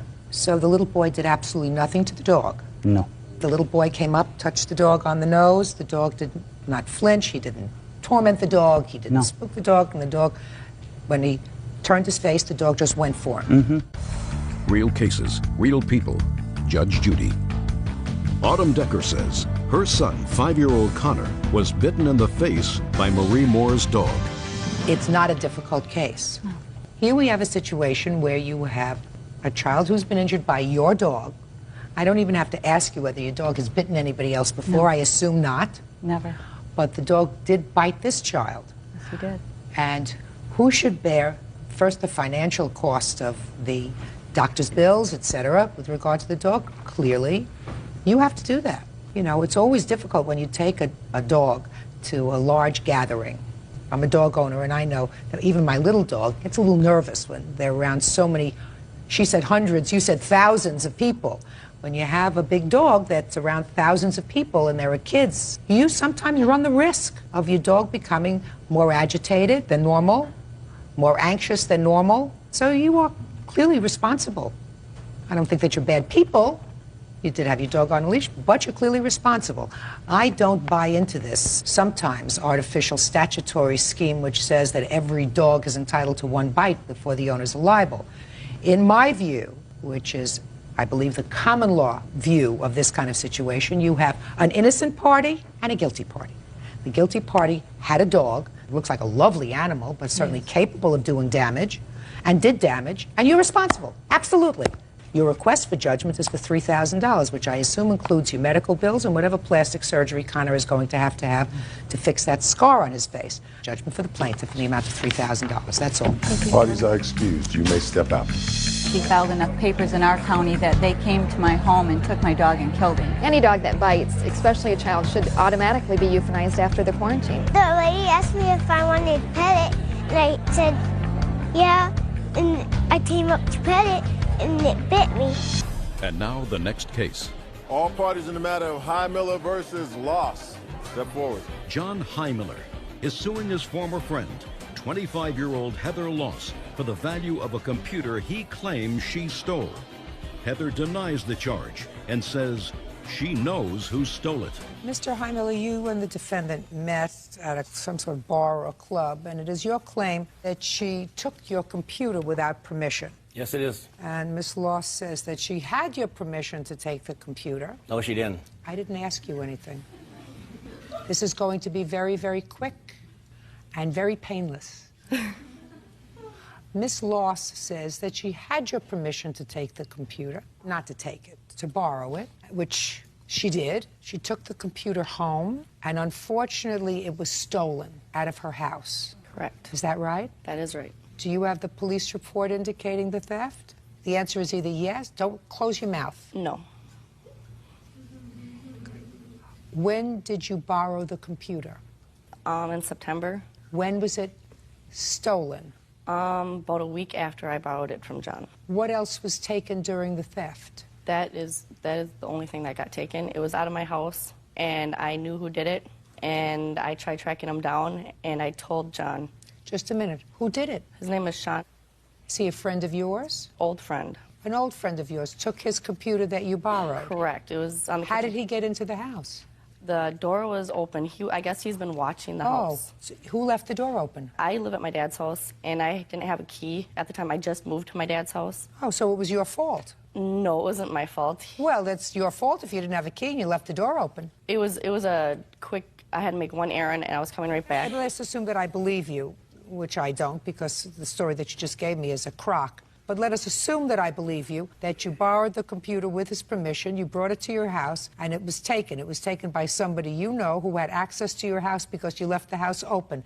That is your fault. I want you to repeat after me. It was my fault. It wasn't my fault. Oh. I called him and told him the laptop was stolen. I don't care what you called and told him. You left the door open to your house because you didn't have a key. If I believe the story that you're telling me, so it just makes my life much easier to believe the story that you're telling me. I mean, I don't even have to stress about whether or not you borrowed it, or you had permission to take it, or you didn't have permission to take it. Do you understand? You left the door open. Unfortunately, in this day and age, we don't do that. His property was taken. You're responsible. Judge him for the plaintiff in the amount of $1,900. Thank you very much. That's all. Parties are excused. You may step out. Yeah, this is case number 225 on the calendar in the matter of Haugen versus Johnson. Parties have been sworn. Thank you, Bird. You're welcome, Judge. Parties have been sworn in, Your Honor. You may be seated. Sir, have a seat. Miss Haugen, how old are you? I'm 25. Who do you live with? Right now I live with my children. How old are they? 4 and 6. According to your complaint, you met the defendant online. Yes. And at the time you met him, he was communicating with you from prison? No. He was out of prison? He never went to prison. It was jail. Jail? Well, but he prison, wasn't jail, in jail when I met him. He was in jail? Yes. Do you know what he was in jail for? Probation violation. Do you know what he was on probation for? I think it was a DUI. Your lawsuit claims that you made 2 loans to him. 3, yes. And you want your money back? Yes. Mr. Johnson acknowledges that you gave him money? He says that that's exactly what it was. You gave him money. It was a gift. There was never any expectation that he was going to pay you back. That's what the lawsuit is about. When did you first meet him online? I think it was around November or so of 2004, 2005. Well, was it 2004 or 2005? 2005. And at the time that you met him, in which jail was he being housed? At this point, when I met him, he wasn't in jail yet. Where were you living? Where was he living? I was living in Prior Lake, and he was living in St. Joseph. Did you meet? Yes, we did. When? February of 2006. Where did you meet? He came and got me from my dad's house. And that was the first time you met? Yes. And between November of 2005 and February of 2006, you were not in jail, sir, is that right? Correct. When did you go to jail? March 4th. Why? I was on probation for DUI approximately almost 4 years ago. And I was supposed to be on probation until 2009. I came up with a probation violation, and I decided to execute my sentence. Mr. Johnson, I have to explain something to you. What you just told me was that you had a period of probation that was at least 5 years. Correct. That must have been a really serious DUI, Mr. Johnson. It was my second within a year, so. Really serious DUI, Mr. Johnson. Correct. Was there anyone hurt as a result of your DUI? No, just myself. Tell me about it. Left a party. Thought I was okay to drive. We were in a hot tub pretty much all day, consuming alcohol. I had felt that I was a little too intoxicated to drive once everything had caught up with me, so I was going to pull to the side of the road and call somebody to come pick me up, and that's when I went in the ditch and jumped a road approach and wrecked my car. So I got a DUI and result. Did you have a driver's license at the time? Yes, I believe so. You believe so, or had it been suspended as a result of the first DUI? No. No, not at that time, no. You sure about all the answers you've given me so far, Mr. Johnson? As far as my knowledge remembers. That's clever. How many times have you been arrested in total, Mr. Johnson? Not really sure. Well, it was certainly more than the twice you were arrested for the DUI. Correct. Okay. So as far as you knew, he was on probation for a DUI, and he was violated on that probation? Yes. Wrong. I just want you to know that. So in case you decide to pen pal at some point with somebody who's in prison, you think twice about it. Do you understand? Yes, Your Honor. Good. Especially if you have 2 small children, because that's the dumbest thing I ever heard. Couldn't be dumber.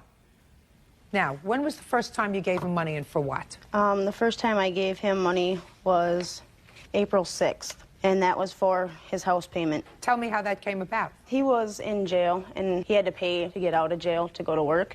So he didn't have enough money to pay his house payment. We were going to live together, so I You were going to live with him? Yeah. Yeah, we had talked about it. We were going to move in together. So you met him in November online. He came to see you in February. Then, for whatever reason, he's violated on probation, and he goes to jail. And then you think it's wise to move in together when he gets out of jail, so you sent him this money. Yes. Hello? Are you working? No. How do you support yourself? Right now, just with my child support. And how much is that? It was at $723 a month for one child, but I lowered it to $545, and then I get $400 for my other child. From whom? My other son's father. Where did you get this money to send him? You sent him to... My tax return. Your tax return, but Yes. you don't work. I was working before. How much of a tax refund did you get? $9,000. $9,000 tax refund? Yes, Your Honor. You really overpaid your taxes. How did that come about? Earned income credit for being a single mom. How did he know that you got this $9,000? I told him. I didn't tell him I had that much, but I told him I could help him with the house payment since we were going to be living together anyway, and So what did he say? He said, I need money for a house payment. No, he has told me about how, you know, he was a house payment behind and he didn't want to lose his house because he just built it. So when we had already talked about living together, I told him, well, okay, I can help you out since we're going to be living together. I'll send you the check and you can pay your house payment. So I wrote him a check for $13.77 for the house payment. Yes. And I don't know, I borrowed it to him. No, you didn't. You gave it to him. No, he told me he would pay it back. He did? When did he tell you he would pay it back? After we broke up, we had talked about, you know, since I wasn't going to be living with him, he needed to return that money. I needed it back. Well, that's what you told him, but not at the time you gave it to him. At the time you gave it to him, there was no loan. No, when we talked about it on the thing. No. That's not what you said. What you said was, the time you gave him the money, you were going to be living together, so it was going to be, you know, your house. Yeah, and I wouldn't pay rent for the first few months that I lived there so he could pay me back what I had borrowed him. Whatever. Judge Judy continues in a moment. You may now sit down. I have the last word, not you. Your story is as ridiculous as those shoes you're wearing. And later today, you are not a very nice person. You're a hustler. I don't know how many people you've hustled before, but you're not going to hustle me. real cases, real people. Judge Judy. Carrie Haugen says she made several loans to ex-boyfriend Shane Johnson while he was in jail. All right, so you sent him the first amount of money to pay off a month's mortgage. What's next? Then I sent him $100 because he was complaining about eating the jail food that they gave him for lunch, bologna and cheese sandwiches. So I wrote him a check for $100 and sent him that. And then he got out of jail, and he got home, and his electric box was gone. And he needed money to get his electric hooked back up, which was $431. How did you find out about that? He called me when he got home, and he had no electricity. What did he say? Can you help me out? And you said? Yeah, I can help you. And so you paid the electric bill? Yes. And when was that? May 3rd, 2006. And when did he stop taking your calls? Shortly after he got out of jail. Shortly after May 3rd? Yeah. Okay, now I'll listen to you, Mr. Johnson. Let me hear you, sir. Basically, as far as I was concerned, from what I understood, is that... Don't tell me what you understood. I'm not interested in what you understand. Okay, well... I want you to tell me what was said and when. Okay, I was having some money troubles, and I had never once, to my recollection, asked for any money, made a few complaints about situations I was in, and without even asking, she would offer up, I can give you this money, we're going to live together anyway, and so I accepted the money and pretty much said, I don't think that I can, pay you back. I don't want to hear what you pretty much said. I'm not interested That's in what I was saying. Who are you? You did not. Friend of his, a co-worker. You're dying to say something. Yep. I don't... Shh. Just stand up. What's your name? James Cheney. Go ahead, Mr. Cheney. He tried to mention that he understood that it was a gift. I don't care what you're telling me he understood. Right. And he Listen was to on me. the phone. Listen- He was listen on to the me. phone with her, and he had it on speakerphone because he was driving and doing whatever. And you were with him? Yes, I was with him. When was that, Mr. Cheney? I don't even remember for sure, to be honest with you. And the phone conversation went, well, she says, I took care of your house payment, and you won't have to worry about it. And he says, well, I won't be able to pay you back. She says, don't worry about it. And that's Mr. Cheney, exactly how the Mr. conversation went. Mr. Cheney, let me tell you that if you were in the car with them and she said to him, which I probably believe, I took care of your house payment, I believe that. I don't believe the second part of the statement, sir. You want to know why I don't believe the second part of the statement? Because it doesn't make sense. Mr. fine. Cheney, it doesn't make sense, which means, sir, you stood up there for me to call you a liar in front of 10 million people. That's fine. Because she may have said, I made the house payment for you, and he would have said to her, gee, thanks, babe, I really don't know how to thank you for it. But he would not have said to her at that time, when, according to her and according to him, they were sort of planning to spend their foreseeable future together, he wouldn't have said to her, but I'm not going to be able to pay you back. That's That, exactly sir, how it went. That's listen exactly to me. how it went. Listen to me, sir. That's not the way it went, Yes, because the way that it went. doesn't make sense. And if it doesn't make sense, it's not true. You may now sit down. I have the last word, not you. Okay. Your story is as ridiculous as those shoes you're wearing. I got style, lady. Listen to me, madam. I got Listen to style. me very carefully. Okay? You made a big mistake The mistake wasn't necessarily, you know, that you got interested in this guy that you met on the internet. Your mistake was once you found out that he had a criminal past, not to know more about it, before you invited him into your life, before you took the little bit of security that you had for you and your children and turned it over to him because you loved him. That was your mistake. But a gift doesn't become a loan when it doesn't work out. It was a loan. Right Well, in your head it was a loan, but it was not a contract. And I'm telling you that now. It was not a contract. I mean, the fact that he is an amoral person, and I know he's an amoral person, even he knows he's an amoral person, doesn't change the fact that when you gave him this money, you were saying to yourself, I believe that we are going to spend our future together, so this is an investment in our future, and I got $9,000, so if I give him $2,000, all told, you know, that's just a small investment in our future, and I'm going to live in his house, a house that he built, with my 2 children. That doesn't create a loan. But he sent me a text message saying he would pay me back. Did you send her a text message indicating you were going to pay her back, Mr. Johnson? I don't recall. You don't recall a lot of things. No, I don't. Let me see the text message.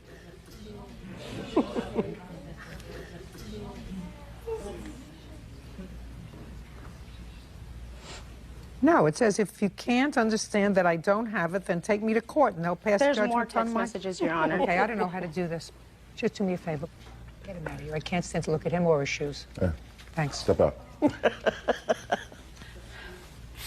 Jim. Yeah. It wasn't a loan, it was hey. love. Yo, it wasn't love, it was lust. Yo, this way. Try the right door, sir. You're walking out the wrong way. First, you got to figure out how to get out of the it room. wasn't love. I have emails saying that he did.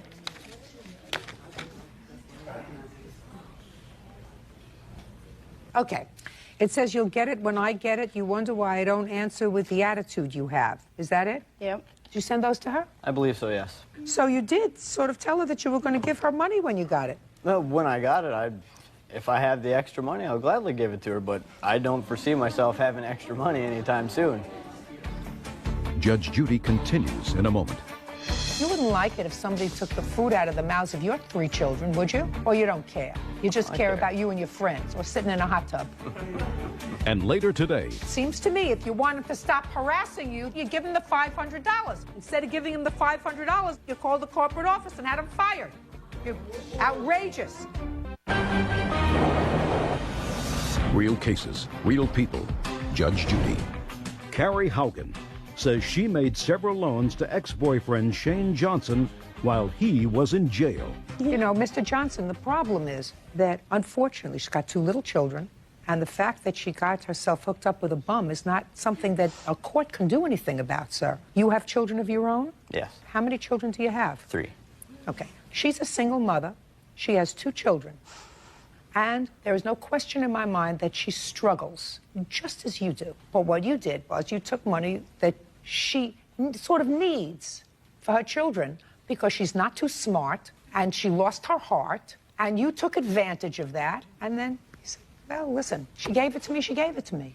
Now, I don't feel any sympathy for you for my making you look bad in front of 10 million people, sir. You should feel badly. You should have accepted responsibility even though she gave you the money, just because it's the moral thing to do. And I'm still telling you, sir, it's the moral thing to do. Because you wouldn't like it if somebody took the food out of the mouths of your 3 children, would you? Or you don't care? You just care about you and your friends, or sitting in a hot tub. I want to tell you something, Mr. Johnson. What goes around comes around, sir. You know, life has a strange way of afflicting those who afflict other people with bad stuff. And when it does, I want you to think about what I just said to you. Bad things happen to bad people. So while she has no legal claim to this money, I believe she has a moral claim to this money, and I would see to it that she gets paid. Otherwise, something very bad might happen to one of you or yours, Mr. Johnson. You get me? Case is dismissed, that's all. Parties are excused. You may step out. I don't feel I took advantage of her. He told me he would pay me back. Also, no, I gave you all this stuff and now I want it back? What's that? Don't borrow money to a loser. Stay away from women. And now the next case. All parties in the matter of Plaza versus Kaplan. Step forward. Car salesman Gadiel Plaza is suing former customer Kelly Kaplan for money she used on a down payment for a car. Kelly says Gadiel has been stalking her. Mr. Plaza, you met the defendant when she came into the place where you work to purchase a car. Is that correct? That is correct. And it is your claim that you made a loan to her for half of the down payment on a car when she prevailed upon you to do that because she was in dire financial straits. You want that $500 back. In addition, she caused you, really, according to you, to be fired from your job. That is correct. Just for my own information, where's the car? It's in my possession, ma'am. So you have the car? Yes, ma'am. Okay. Mr. Plaza, how long had you worked for this company? Approximately a month and a half. Before Ms. Kaplan came in? That is correct. Would you tell me the date she came in? She came in on June the 10th. Tell me about it. Mrs. Kaplan came in on an appointment she had, and I was the salesperson who helped her. Upon picking a vehicle out of our inventory, while we were processing her financing forms, she broke down and began to cry. And I asked her, what's the matter? She said she felt bad because she was given a car, you know, her car was getting repossessed and all that. So I asked her, then don't buy the car. It's okay. There's no pressure to buy the car. She made a couple phone calls and came back and decided we'd look for a different car, a less expensive car. So when we found another car, we had the same problem. She broke down again and she started to cry. And, you know, I called my supervisor. He came over and talked to her a little bit. She agreed to buy the car. When it was discussed on the financial terms of the loan, we told her she needed to put down $1,000 to obtain this loan. Okay, now that is agreed so far, Ms. Kaplan. There Yes, was a ma'am. $1,000 down payment that was required for this car that you still have in your possession. Is Yes, that ma'am. correct? That's correct. But you did not give him $1,000. No, ma'am. You gave him $500. Correct. And when were you supposed to give him the other $500? I was supposed to give the dealership the other $500 on the 30th of June when I was paid. And did you take the car out of the dealership around the 10th of June? Yes, ma'am, I did. Okay, well, that was very nice of them to let you take the car out without a full deposit. Yes, ma'am, but it's not an unpracticed term in buying cars that people split up their down payments. Listen to me. I've purchased cars. I didn't split up my down payment. Before they let me take a car out, I had to give them the whole down payment. That's my understanding of cars. Judge Judy continues in a moment. Want justice? Go to JudgeJudy.com or call 1-888-800-JUDY.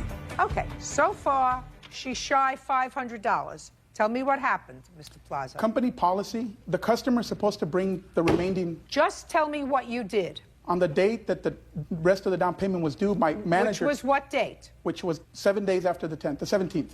Okay, 6/17. Manager came in and said, where's the other deposit? Correct. I called Ms. Kaplan to find out. Couldn't get through to her. I, as a salesperson, am responsible for collecting all monies on the down payment. So you laid it out for her? Right. I asked her if, you know, she could come in and pay the difference, and she said that no, she wouldn't have it till the 30th. Okay. On the 30th, Ms. Kaplan, what happened? Can I back up a moment, Your No. Honor? Okay. No. On the 30th, the money had already been paid by Mr. Plaza to Correct. the dealership. So why didn't you give Mr. Plaza his $500 back? I did not ask him to pay that money. Who and I cares? told Who him cares whether you asked him or not? That was your arrangement. Why didn't you give him back the $500 that he laid out of his own pocket?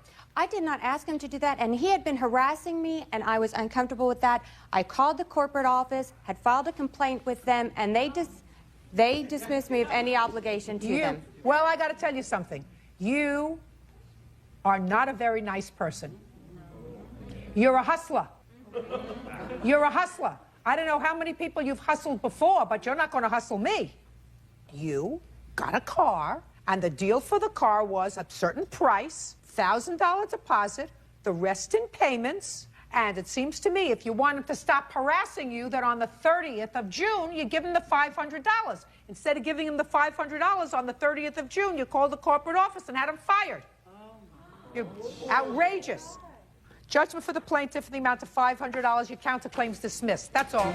All you are excused. You may step out. Judge Judy continues in a moment. This is case number 118 on the calendar in the matter of Fabrini versus Fortier. Parties have been sworn in. You may be seated.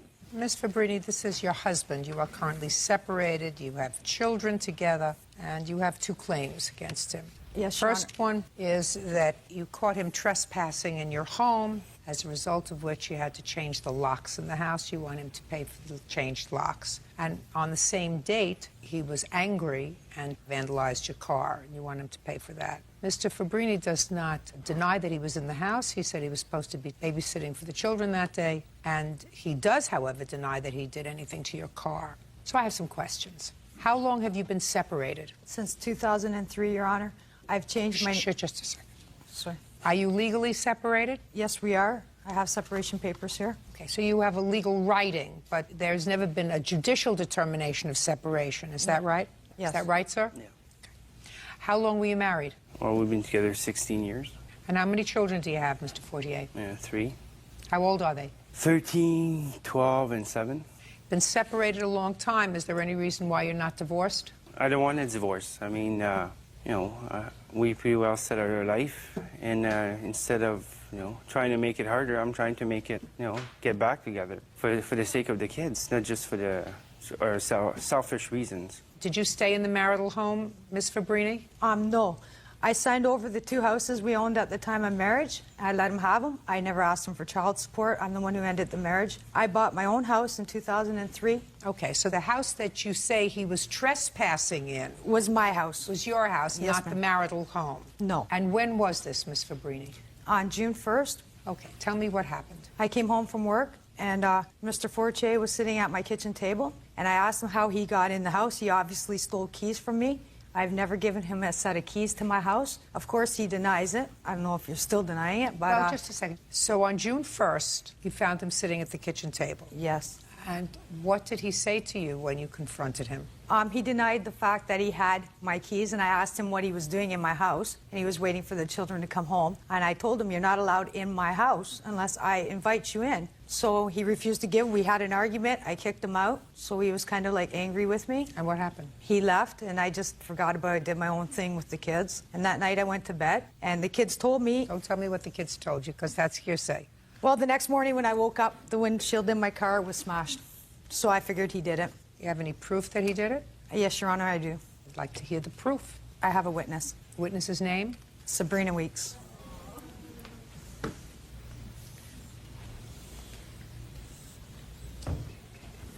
Sabrina Weeks?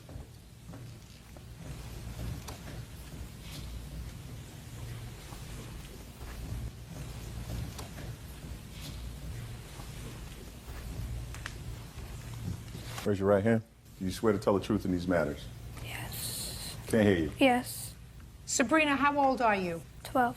And how do you know Miss Fabrini? Her daughter. My daughter. She's her best friend. Okay, is that how you know each other? Yeah. She sleeps over at my house all the time. Okay, were you sleeping at Miss Fabrini's home on June the 1st? Yes. Did you witness anything with regard to her car? Yes. Tell me what you saw. Okay, I was sleeping over, and we were sleeping, and me and her heard a loud crash, and we went to look at the window, and we saw Dave with a crowbar over by the car. And you're sure it was Mr. Fortier? Yes.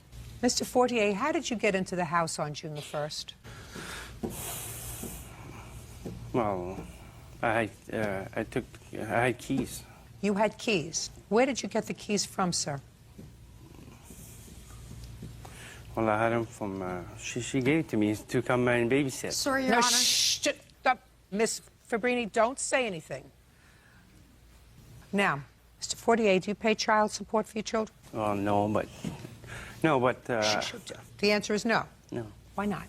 Well, I still pay for stuff around their house. What do you pay for regularly? And the car, her car insurance. Your Honor, Do you not pay child support, sir, because your wife never asks you for child support? No, well, she should have asked. If she wanted so, just ask. Mr. Fortier, put your hand down, please. Do you have a lawyer in this matrimonial proceeding? Right now, no. Mr. Fortier, do you know my background, what kind of work I used to do before I did this work? No. I was a judge in the family court, and I was in the family court for 25 years. And you don't have a lawyer, so I feel comfortable about giving you this advice. It's both personal advice and professional advice, sir. And I don't know whether anybody's ever said it to you. You look like a very nice man, but you look like a sad man because you don't have your family with you. Is that a fair statement? Yeah, correct. My sense from you, sir, is you don't have your family with you, and there is good reason that you and your wife are not together. She wanted out of this marriage so badly that she gave up certain rights that every one of the states of our union mandate, which is that a non-custodial parent pays child support. There isn't a judge in this country that would permit without serious inspection an order that said that a non-custodial parent wasn't paying child support. You haven't paid child support for 3 years. So my sense is that your wife wanted out of this marriage that badly that she said, you take the houses, you take the property, you take everything, just give me my freedom. Yeah, that's her saying. She makes it sound like it's been hell. But just a second. I understand what you're saying, but what you're saying is that you don't want a divorce because you want your family back together. Mr. Fortier, you're 40 years old. You're a young man. It's young. Believe me, from where I'm sitting, 40 is young. I would take it tomorrow, Mr. Fortier. I'm giving you advice that some people would pay a lot of money for. You've got to put a period and move on. Not with your children. Your children will always be your children, and they will only have one father. There's no question about that. They're old enough to know that you're their father. Nobody's going to substitute for a father. You're their father. But this lady doesn't want to live with you anymore. So you have to put a period and say, this portion of my life, no matter how painful it is for me, is over. I have to move on. And the first thing you have to do is you have to consent to a divorce, Mr. Fortier. Judge Judy continues in a moment. Next time, don't do it. Listen to me. I know that you're angry. Just tell him to leave me alone. Listen to me. What's he going to break? Stop it. And later today. What kind of concert was it? It was a reggae festival. Where do you stay? I ended up having to sleep on the side of a road. Sounds delicious. Real cases, real people. Judge Judy.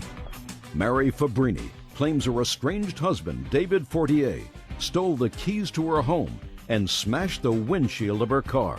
Now, put a period and say, it's over. And the longer you prolong that, the more damage you're going to do to your children. You and your wife brought these children into the world because you wanted to create a loving home for them and want to see them grow up to be wonderful people.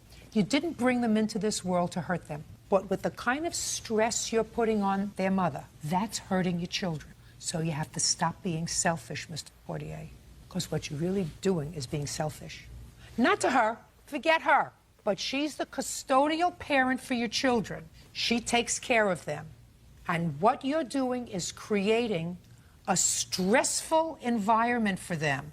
And you have to stop. Really, you have to stop. Because not only is it bad for them, it's also not right for you. You're 40 years old. You have to give yourself a chance to go out and have another life. You're young. You're young. You're never going to be without your kids. But you want to give them the best possible shot of growing up stress-free. And right now you're creating stress for your children because there isn't a question in my mind. I don't have to ask you. There's no question in your mind that you damaged her car. This little girl wouldn't come here and lie. No question.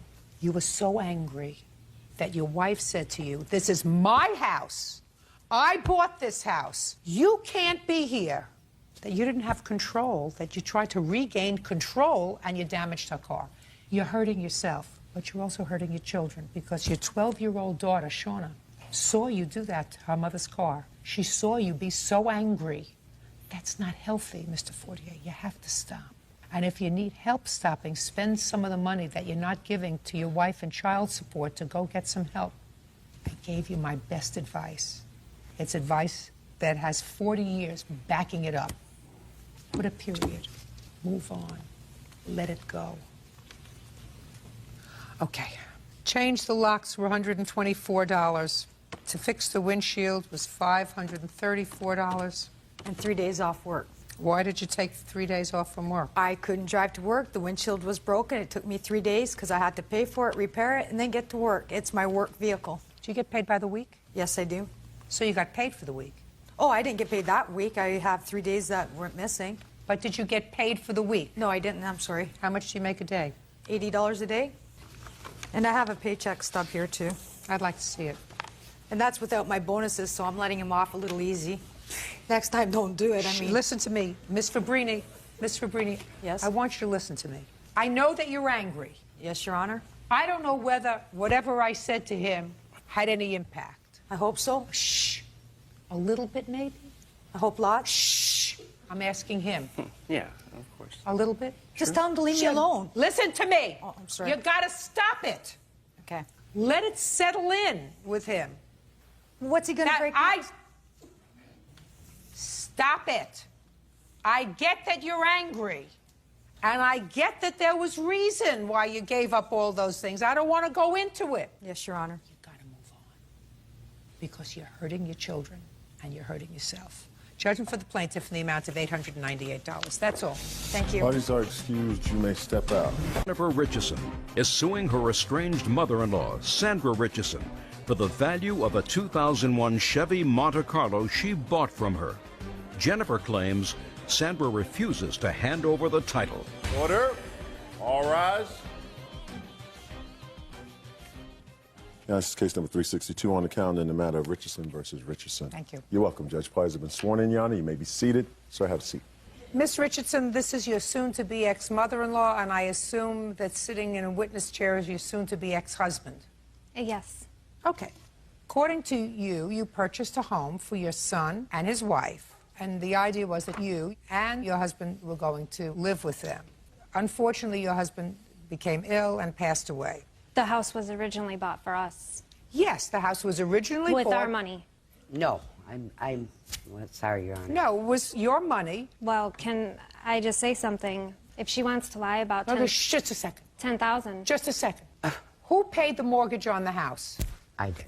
It was in my name. I didn't ask you if it was in your name. I said who paid the mortgage. For the first 8 months, my husband and I did. When they moved in, they shared the responsibility. That's what I gather.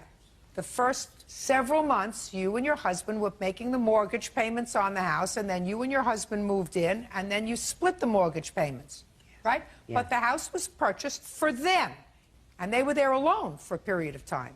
Anyway, the house is really not the issue unless we get to the counter. Don't interrupt me. House isn't really the issue until we get to the counterclaim. We're going to talk about the house in a moment.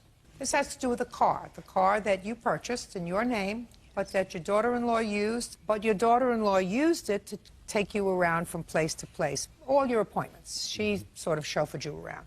Anyway, there came a time when you left the house, and shortly after you leaving the house, your daughter-in-law and son split up. Right. Your daughter-in-law went home to her family. Where do you live now? That's not what happened. Where do you live now? I live with my mother. In what state? In Florida. And where do you live? Michigan. Okay. Did you take the car with you? At what Where time? is the car now? My husband has it. Okay. It is your claim that you wanted the car, and your mother-in-law said you have to pay for it. You were annoyed that she said that you had to pay for it because you always thought it was your car, but you sent her $3,000. She doesn't deny that you sent her the $3,000. But she never sent you the title to the car and never sent you the car. So you want something. You want either the car or you want your $3,000. Mother-in-law says the $3,000 was for other bills that were outstanding. And in addition, she's counterclaiming because she says when you moved out of the house, you took her property, some appliances and things that belonged to her. So I'm going to cut right to the chase. Mrs. Richardson, since you acknowledge that your daughter-in-law sent you $3,000. What did she send you the money for? I asked for $5,000 for the car. She sent me $3,000. They owed me like $6,000 just back rent, so I don't figure the car is paid for. Wrong. If you asked $5,000 for the car and she sent you $3,000, you can't offset that. Get the money that they owe you from rent from your son. Get it from him, not from her. May I speak? When it's your turn. Okay. She stole $20,000 worth of appliances and stuff. Listen to from me. my home. When you purchased this house, for the first 8 months, where she and your son lived there, were the appliances in the house? There was old appliances. I purchased all brand new appliances. And when you went home, after your husband died, when you left, in what month was that? Around May, about the middle of May. Of 06? And when did the two of you split up? August. And between May of 06 and August of 06, where were the appliances? They were in the home when I left. And where did you go? From Florida back to Michigan? Michigan. And what did you take with you when you went? I took my grandfather clock, my big TV, left leather furniture, all the appliances, everything in the home when I left because it cost me so much to move all the stuff. So I left it for actually for the kids. Absolutely right. So it was a gift. So let me explain something to you, Miss Richardson. Don't get involved between your son and your daughter-in-law.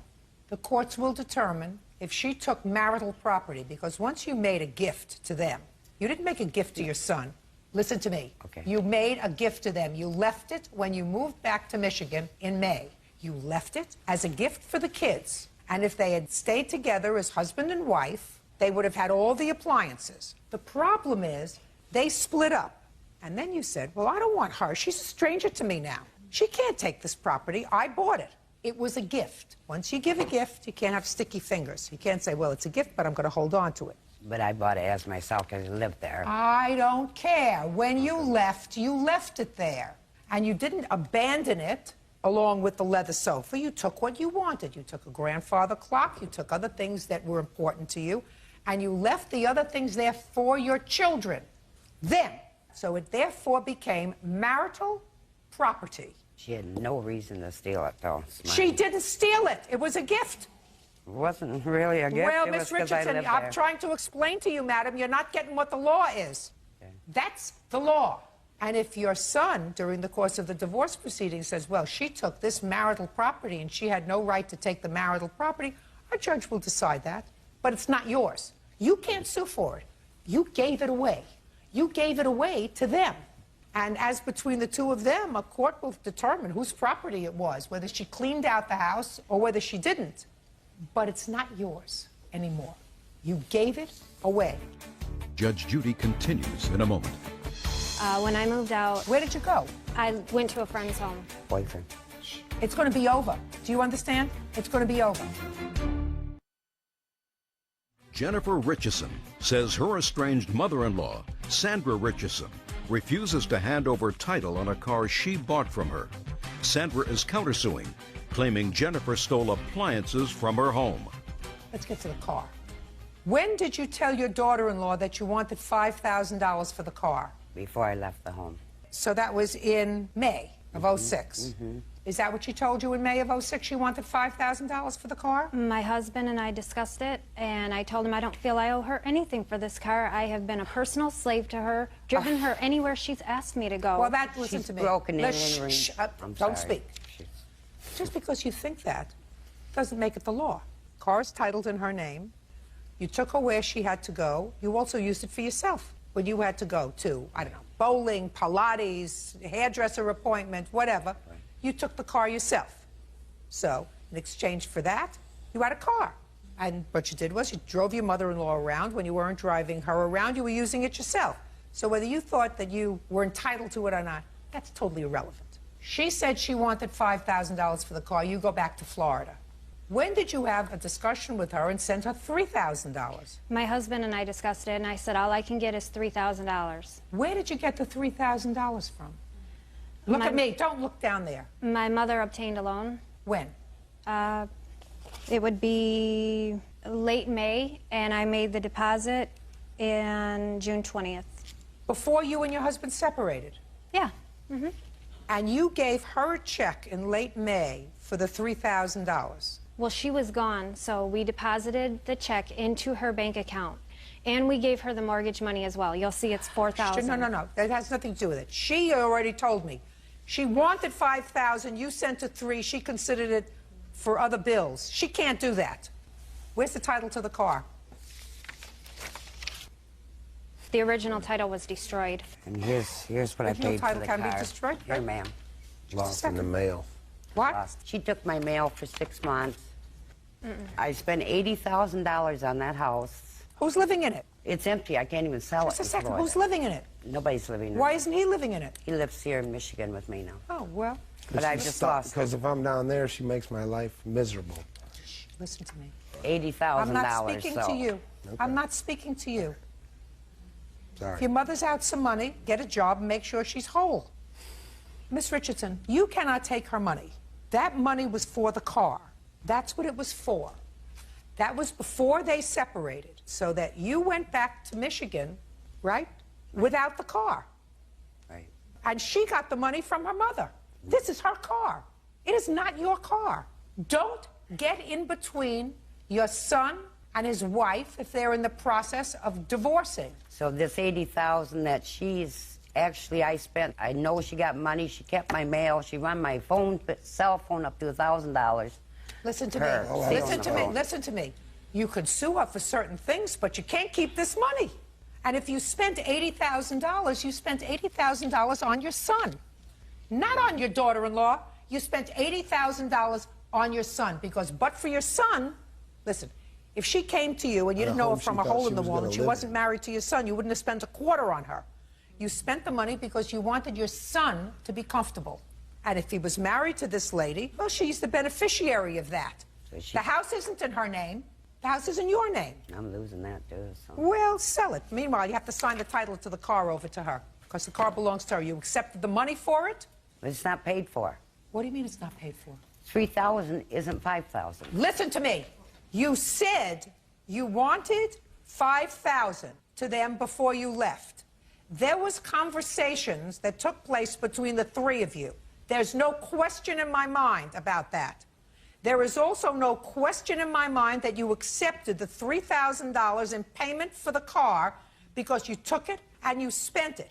It wasn't until 3 months later, when they separated, that you said, well, that money was for other things. No, no, no. Doesn't go that way. So she doesn't go that way. This is her car. And don't put yourself in the middle of these two people. You spent money. It's unfortunate. The marriage didn't work out. The marriage didn't work out, and it's over. And there were certain things that she took appliances from the house. I'm sure that there were certain things that your son took. What did you take from the house, sir? Stand up next to your mother and just answer my questions. Now that you moved back to Michigan, what did you take with you or sell? Nothing. Because she emptied the house. Don't listen to me. She didn't empty the house. Yeah. She took the appliances, according to your mother. Emptied it. My clothes, every personal belonging I had, premarital. She emptied the house. I came back to an empty house. My mom blew $80,000. Just a second. Just a second. Did you take everything from the house? Yes. Everything. Just a second. Shh. Don't speak. Did you take everything from the house? Not every single thing, no. Yes, she did. Don't speak. What did you take from the house? I took whatever I would need to have the kids having the same normal life they had before. How many children do you have? 2. How old are they? One to be 12 and one to be 5. Don't speak. Don't speak. Where were you living? In Michigan? When I moved out, Where did you go? I didn't have a home. So where did you go? I went to a friend's home. Boyfriend. And it's going to be over. Do you understand? It's going to be over. Okay. What state do you live in now? Florida. Which is where you lived as a marital couple? Yes. Mm-hmm. Why did you move back to Michigan when you have 2 children in Florida? Because she was trying to get me put in jail. She stole everything. She come into my motel room and took my pool stick, and I'm a professional pool player. Listen to me. After she emptied the house, took my dad's wedding band he wore for 43 years that's worth $20. It's 10-karat gold that belongs to my mother. All 9 of my pool sticks, all my clothes, 3 different cell phones that she came to my hotel room to get in my hotel room to take the stuff, and I filed a police report. I asked you a question, sir. The question is a simple one. It's just all the truth The question is That's why I moved. The question is a simple one. How do you move clear across country when you have 2 children? Because here's a lady that's trying to put me in jail and comes to where I am when I try to ignore her to steal things I have. Excuse me. Let us sign over the car, please. I would run away from him, too. Really? Sign it. The car belongs to her. It's your problem how to get it, but the car belongs to her. Well, she should owe me $1,000 for cell phones that she stole. Then sue her for the cell phones. Well, where am I going to do that at? I mean, she steals and took money, took my checks for 6 months and taken my money out of the bank and everything. Give the title to the car. That's what she wants. Counterclaim is dismissed. Very unfortunate situation. You got yourself in the middle of something. You have 2 grandchildren. You should never do that, madam. When you have 2 grandchildren, listen to me. You have 2 grandchildren. I don't see them either. Excuse me? I won't see them either. She's the one. She wouldn't let her see her grandchildren when Madam, we lived together. I'm telling you something. You're not paying attention. You're not paying attention. You have a son who I've only met for a short period of time. He's not wrapped too tight. But you're the grandmother, and if you have 2 grandchildren, I don't know if he's your only child or not, or if you have other children. If he's your only child, I sort of get it. So that these are your only 2 grandchildren. I would not have gotten into a situation with her where you end up in court. Just pay attention. Don't look at him with rose-colored glasses. You have to know who your children are. You have to be fair. You have to be dispassionate. She may not be perfect, but you have to know who your children are. You got it? Yes. Goodbye. Parties are excused. You may step out. I think it's a shame when a grown woman can't talk for herself and she has to have her son do all the talking. The woman took everything from me. I just wish he'd leave me alone. I wish he'd give me a divorce and leave me alone and leave my mother alone. She calls her 50 times at 3 o'clock in the morning. He has some issues that I hope for his own sake he works out. The girl's psycho, bipolar. I will never speak to the woman again. She's a thief, she's bipolar, she's crook. I've learned a lot the hard way.